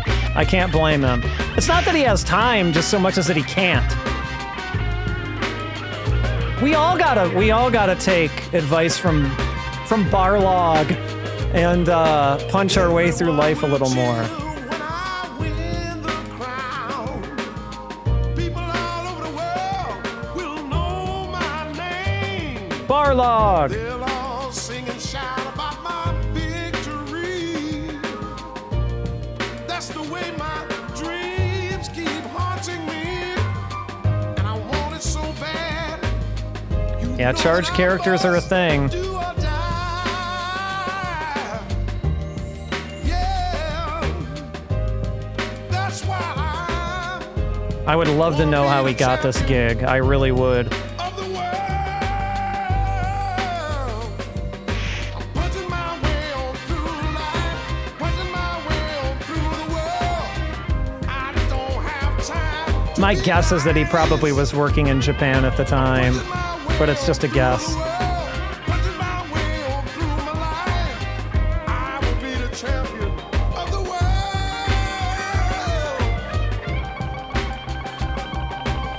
Get back. Yeah, we got some pretty sweet blues guitar in this one too, as you would expect from a blues guitarist. Go. What the fuck? I like this, right?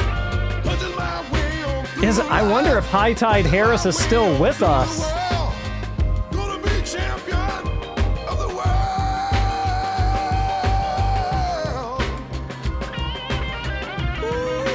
I mean, he's 80 years old right now, so potentially. Get back. Move on. Hey.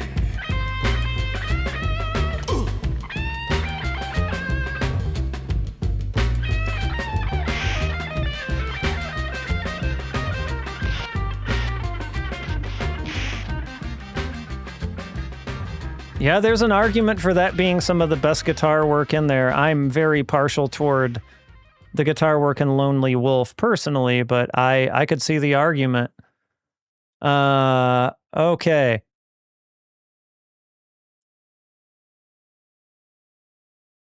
Yeah, I wonder if High Tide Harris was like, a video game? What even is a video game? It's like, oh, it's about a song about a black boxer? I can do that.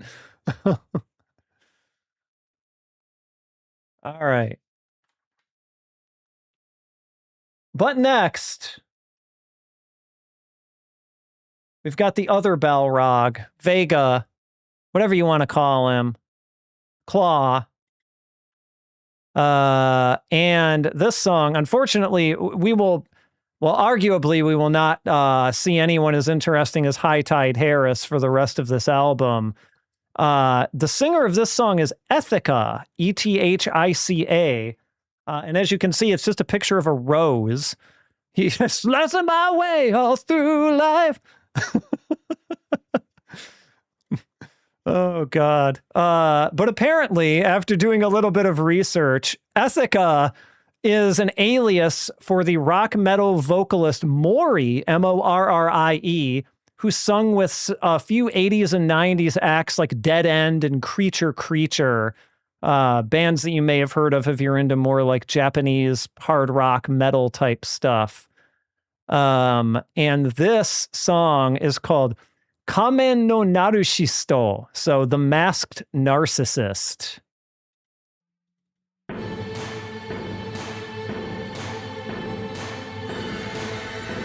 Slicing my way all through life. No? Okay.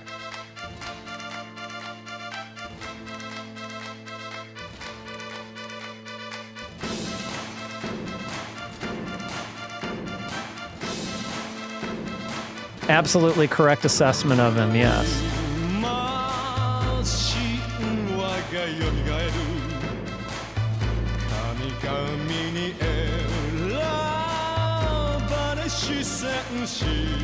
Yeah, I don't remember being too fond of this one. He's claiming that he's a warrior chosen by the gods.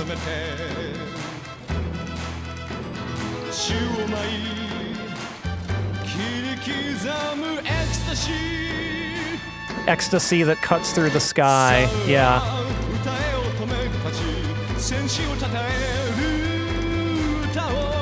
Yeah, it's kind of a shame that they got like you just want to hear Balrog again. He's got like worse Kami Joe though, right? Like Kami Joe could like sing the shit out of this song and make it good. I feel like he's just too like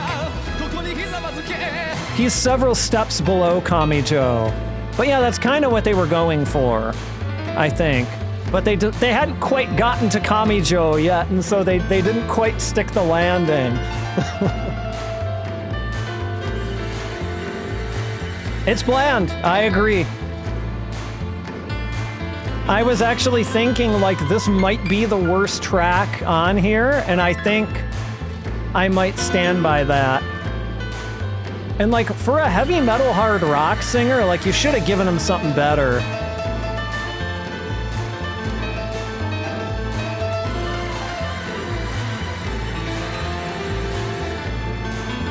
They just did not really do a lot with the music.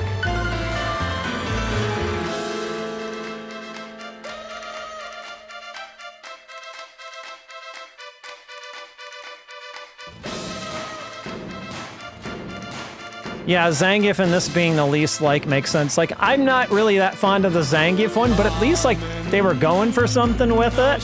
Like they were like, okay, we've got a famous Osaka comedian, and even though it makes zero sense for Zangief, like, what the hell? Let's just do something with that, right?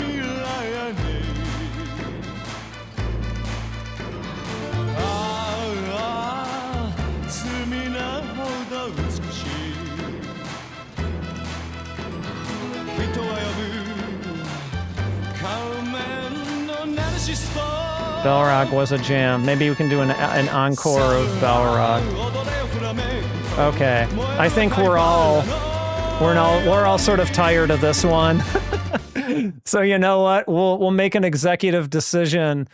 We got to get through 2 more though before we do encores. So hold on, we're almost there. Let's see if this is rock bottom, or if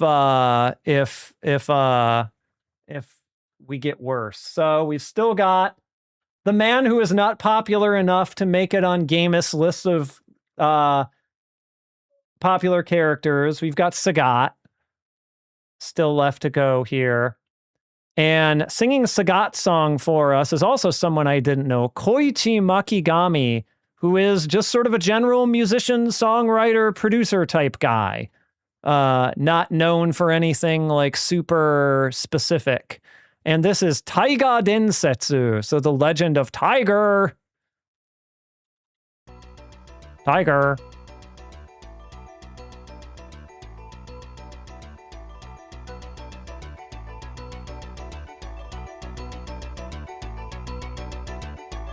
Tiger uppercut.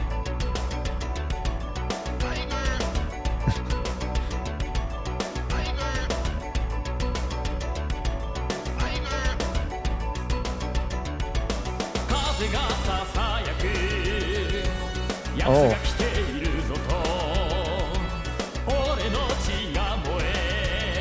His blood's boiling with excitement. Because he's coming. I wonder who he could be.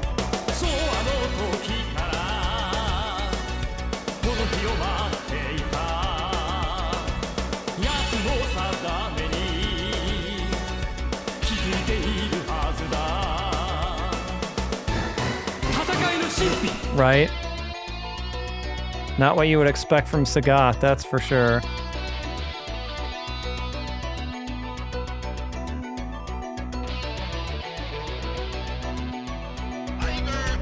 Very like kind of 70s, 80s Japanese style ballad, like male like Kaio Kyoku style vocals on this guy. A secret opera singer, yeah.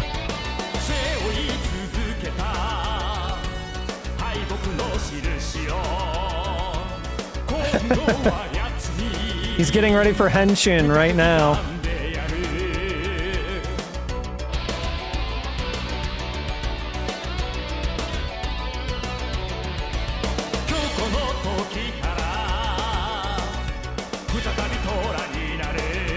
is gonna become the tiger.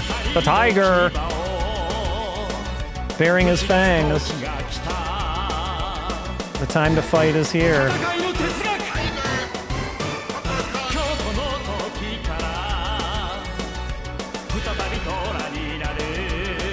I have to say, this is a little bit better than I remembered it, too. Yeah, I could see it. I could see... Yeah, even the way he's doing the spoken parts at the end are very, like, Kamen Rider. Yeah, this isn't an amazing song, but it's alright. It's got some character. It's certainly better than Claws. That's for sure.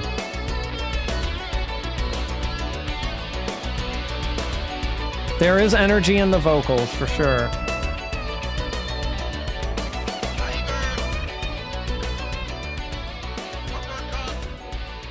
Uppercut. All right. And now we come to our final track, and you all know who it is, because there's only one character left. It's Dictator. But, so, to set your expectations, Dictator, well, okay, hold on. Frosted flake tabeta. Taiga de tabeta. I don't know, I'm just making up lyrics as I go along here to add on. They are great. I don't know if that's what Tony I've definitely seen some Frosted Flakes Japanese commercials, but that was a very long time ago. And I don't remember if he said they are great or if they just said great or something like that. So a long time ago. This is Strong Kobayashi. And as you might imagine from his name, Strong Kobayashi is a pro wrestler. Or was a pro wrestler, because I don't believe that Strong Kobayashi is with us any longer. And this is an interesting choice for this song. This song is called Chinmoku no Bohyo, which translates into a silent gravestone. And so let's see what they decided to make Dictator's song.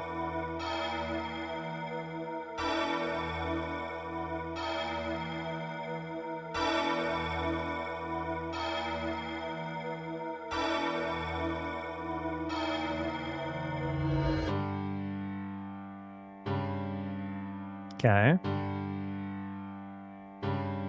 It is a pretty metal name.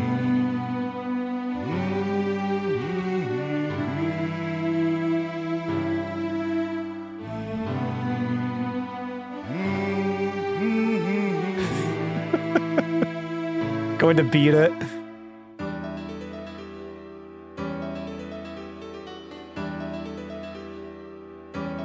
And you're sitting here thinking, okay.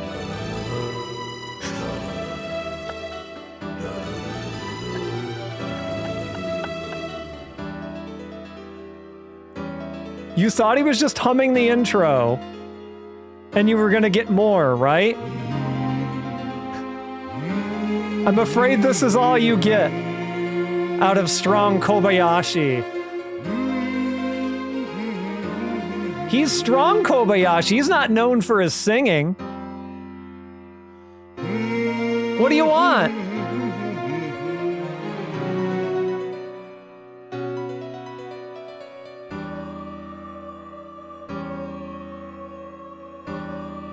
I have no idea where this decision came from.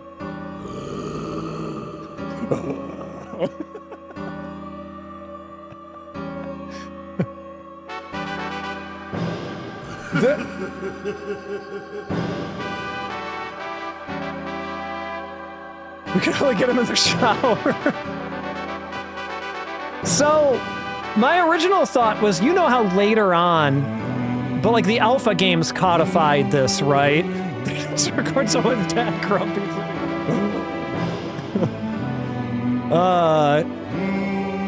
But later he got kind of a gruff voice, right? Like in the Alpha games, like he would appear and he would go like, and stuff like that, right? But like he that hadn't been codified at this point.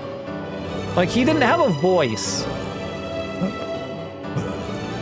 So someone just made this decision based on nothing, really, I guess.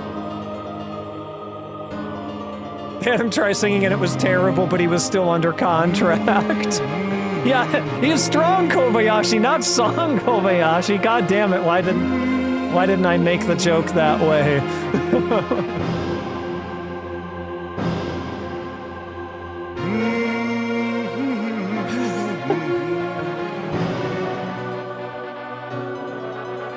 What a way to end this album.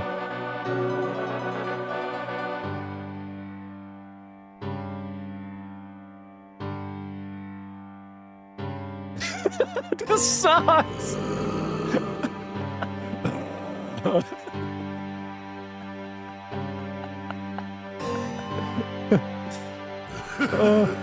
Oh my God.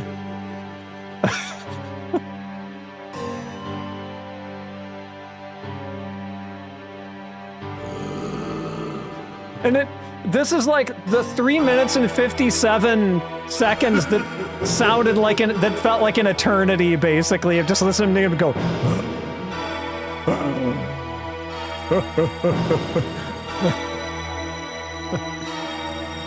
Yes, 3 minutes and 57 seconds long is the length of that man going.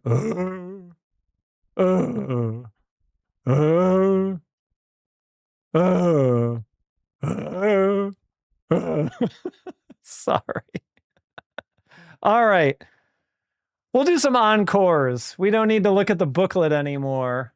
And there might go to we might go to Twitch ads during some of that, but that's I've purposely been bumping them off as long as I can so that we can get through the album. Okay. So Jessica. Jessica. Is it Jessica's decision to do that? Is that whose decision it was? Jessica. All right. So what are we I feel like we were getting lots of encores for Boxer. So we're gonna do a Boxer encore.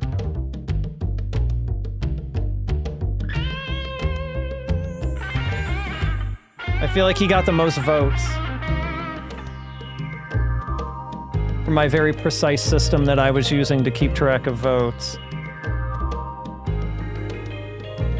I can definitely accept someone saying that this is the best song.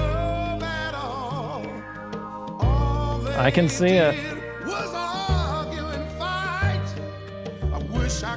Got a lot of soul in that voice. Mod it into SF6, do it. Who gets it in SF6 though? There's no Boxer yet.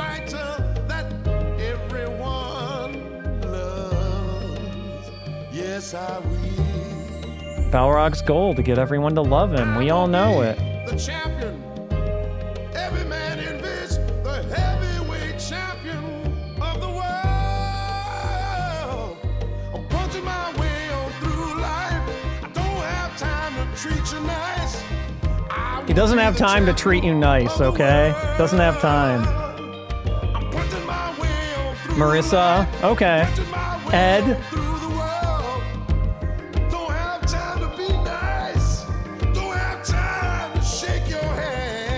I don't know, I don't feel like Ed deserves it. Get back. I can't in good conscience say give this to Ed. Get back. Sorry I didn't have the stream earlier. I only got the idea for it after coming back. Okay. Yeah, modded into Street Fighter 5, Street Fighter 4. One of those other games that had Boxer in it.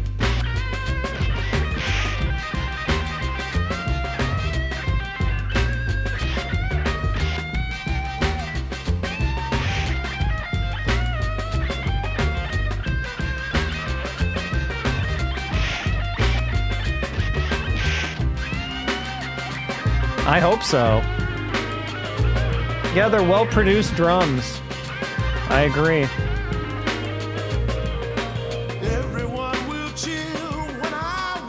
Everything about the song is very well produced. People all over the world will know my name. Heavy D! They'll all sing and shout about my victory. Not Lucky? That's the way Why not my Lucky? dreams keep haunting me. And I want it so bad. You know that I must do or die. He's punching. Or not yet, I was too early. Wanna be the champion of the world. I'm punching my way on through life, punching my way on through the world. I don't have time to be nice. I wonder if he wrote the lyrics. Way on through the world. Does it say? I'm gonna look. Through my life, I will be the champion. Oh, Heavy D was a boxer, wasn't he? Get back. We're gonna see if it gives lyric credits in here. Move on. Words, High Tide Harris. And guitar, High Tide Harris. Punching my way on through life, punching my way on through the world. Gonna be champion. Good job, High Tide Harris. Wow.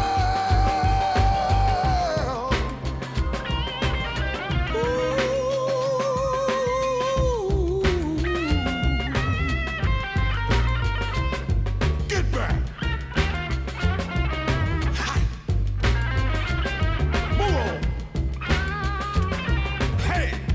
Hey. Oh.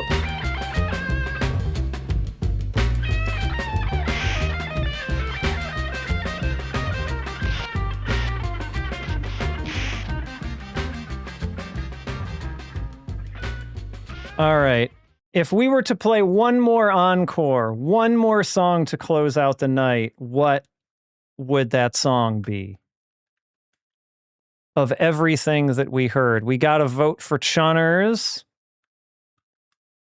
We can even play the video again, actually, if we want to do that. More love for Chunners songs than I thought there would be. Chunner Ken, okay. Maybe we'll do both. Maybe we'll cheat a little bit, even though I said one. Maybe we'll do both. All right, we'll save Chunners for last. First, we'll do Ken as well. All right, Ken. Welcome back, Kageyama-san. And I'll get the Chunners video ready for after that.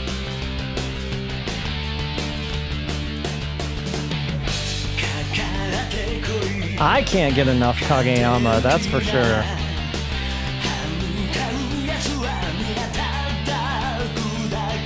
All right, okay. We'll do Blanca too. Why not? I am gonna skip parts of this though when they really start laying on the soundboard though. That's my concession.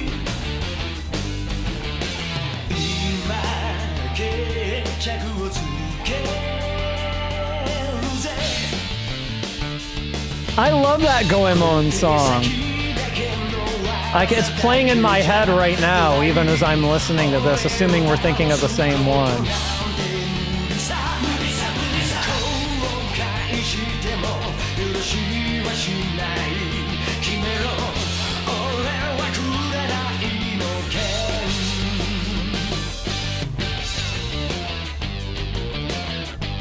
Oh, nice. You gotta start somewhere. Why not a song from Goemon?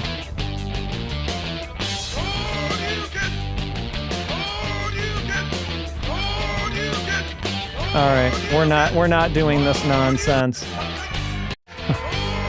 No. Nope.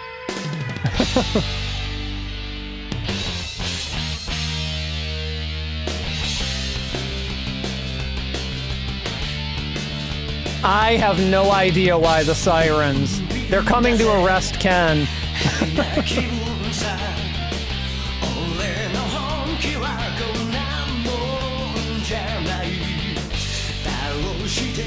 They're coming to take him away. for being... Is Ken homeless now? Does Ken relate to emergency service workers? I don't think so. Wasn't he like a rich guy or something?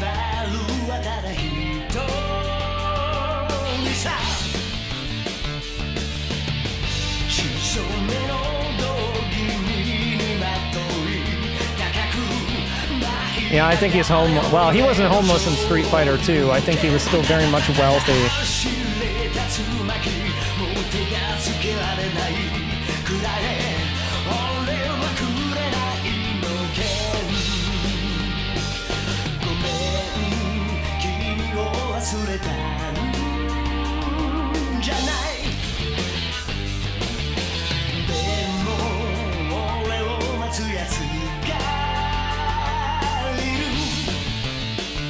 Like everyone else, Ken apparently still has someone waiting for him too. What's his... Aliza? Is that his wife or fiance or whoever? Eliza? Yeah. I remember what she looked like in the ending of Street Fighter 2, but I was like, what was her name again?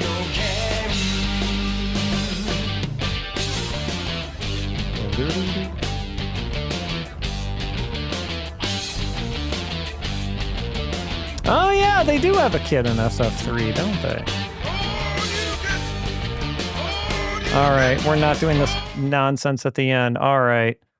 Blanca's coming back to town. Here he comes. He's back.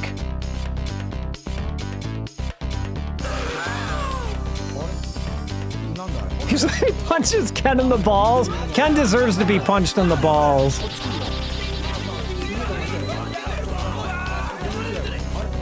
I won't argue with that logic.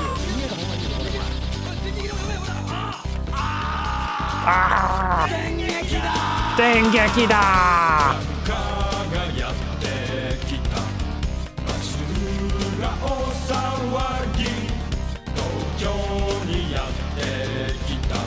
Was Ken's ending different in Champion Edition? I don't know if I realized that. Blanca, there's no smoking and no electricity on the train. It's not allowed. You have to get off the Shinkansen. The conductors are gonna escort you off.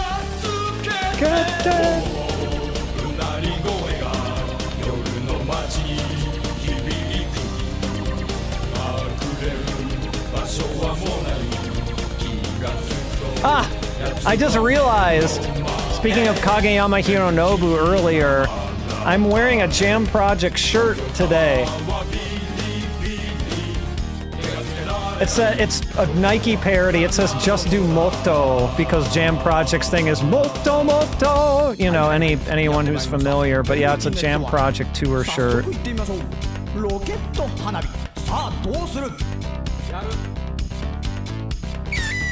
I didn't even realize I was wearing that today, and we were talking about Kageyama Hironobu. Shame on me.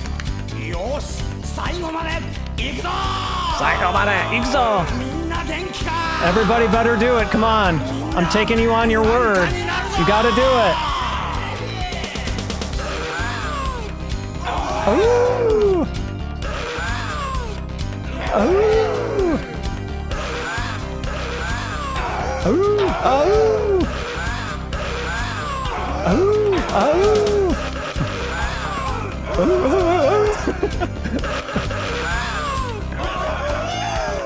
Yeah, it's more in their own, earlier songs, but Skill is their most famous one for the Moto Moto, Moto Moto, Moto Moto. That's, I feel like, but there's in a few of their songs. It might be in Victory too, but Skill is, I feel like, the one people mostly think of when they think of Moto Moto. Skill my heart, Ginga no hate made to get there. Sorry, I don't want to drown Blanca out.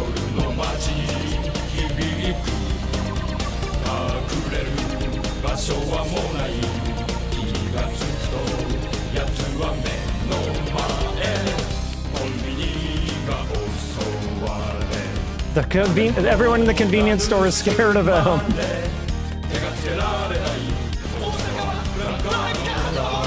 Blanca's just going in there to buy what would Blanca go into the combini to buy? It's gotta be something better than just a water.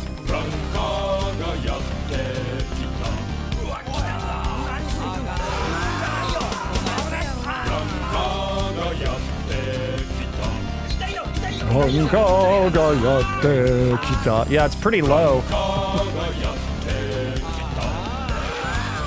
They're kind of talk singing too, right? Because they're comedians. All right. We'll do chunners for the end here, but I gotta switch back to this. 1 second.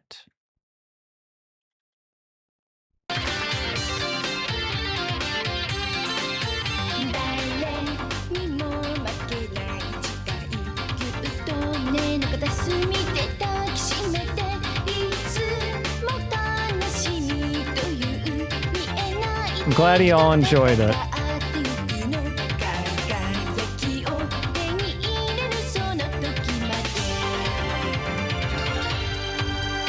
It is A+ Chun Fridge.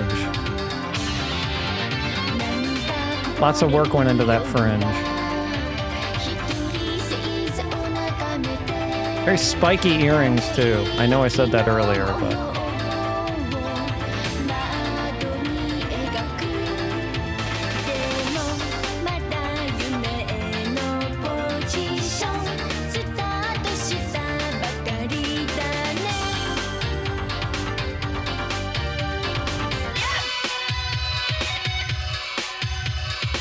I tried to get the video, but on a Mikado stream recently for an event, their retro game idol, Kotsubu Murashita, did this song dressed as Chun-Li as well. I was very surprised, but they made that video member only, so I couldn't get to it anymore.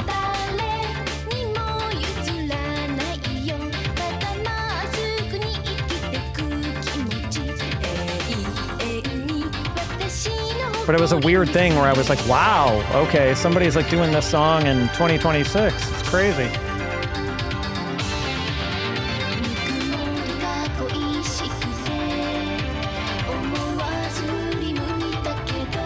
Yeah, I wish there was a little bit more to the arrangement, I guess, is my only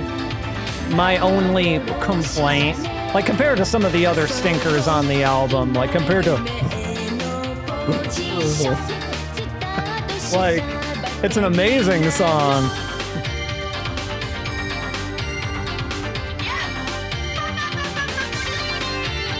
And I think the performance seeing the performance, I think, makes it a better song than like just listening to the song. You know, like just the song, right? Just the music. No, the song. Like I definitely think this is the most well remembered of those of the Nesshou Street Fighter 2 songs. I feel like you hear the most people talking about this one.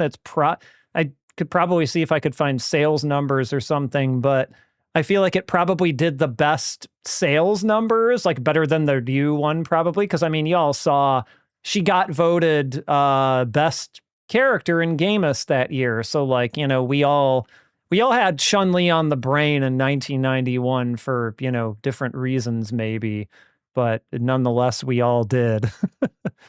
And her being, you know, a pop singer, you know, she's got the dance skills there already, so she's kind of ready to go for this.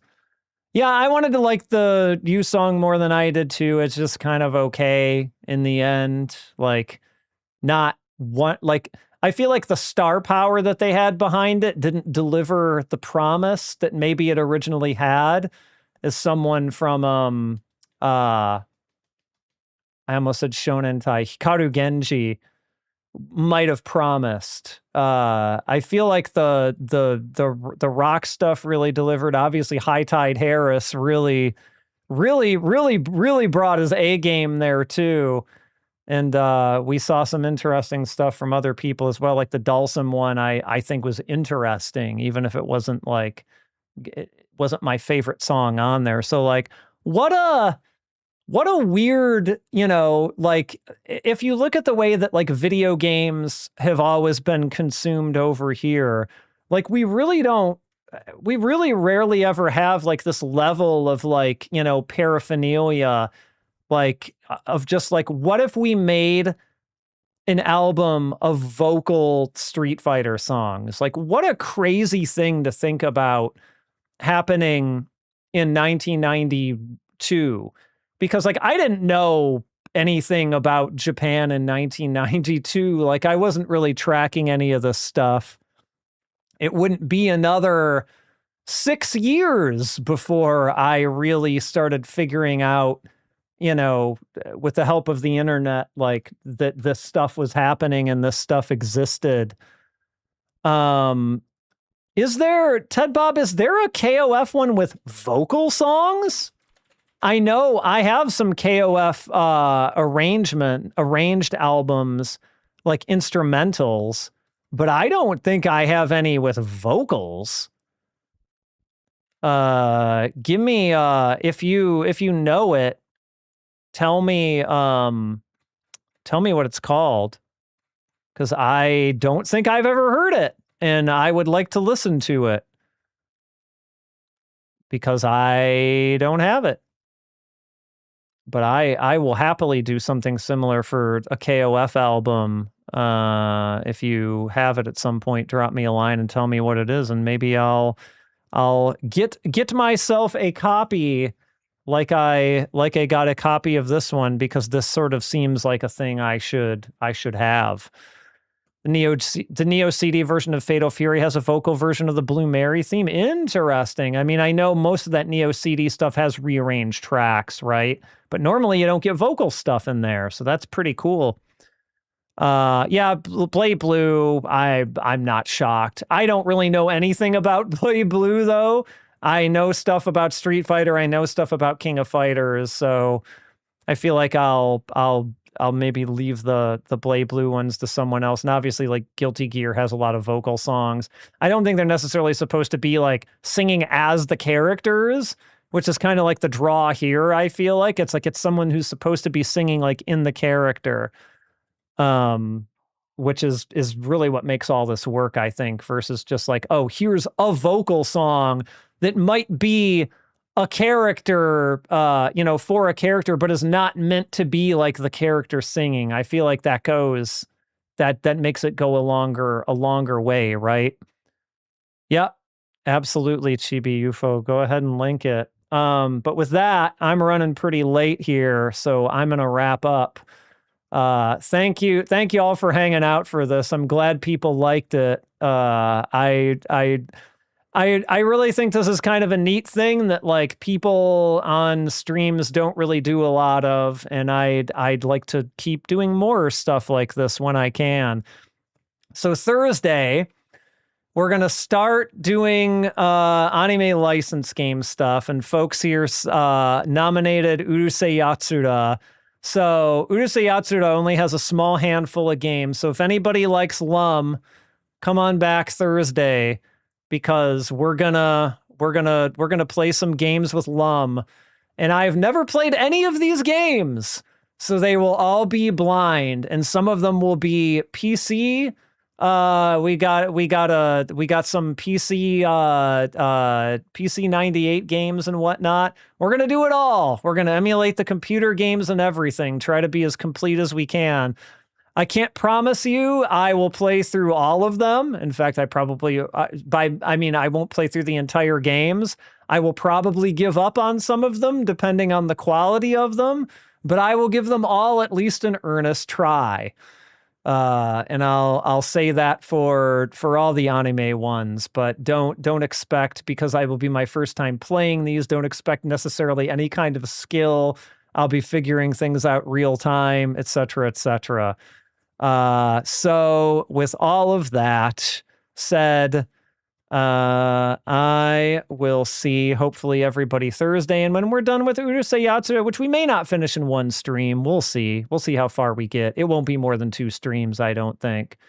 Then we'll move on to whatever's next. So thanks for tuning in, everyone. Go listen to some High Tide Harris again, and we'll see y'all next time. Bye bye.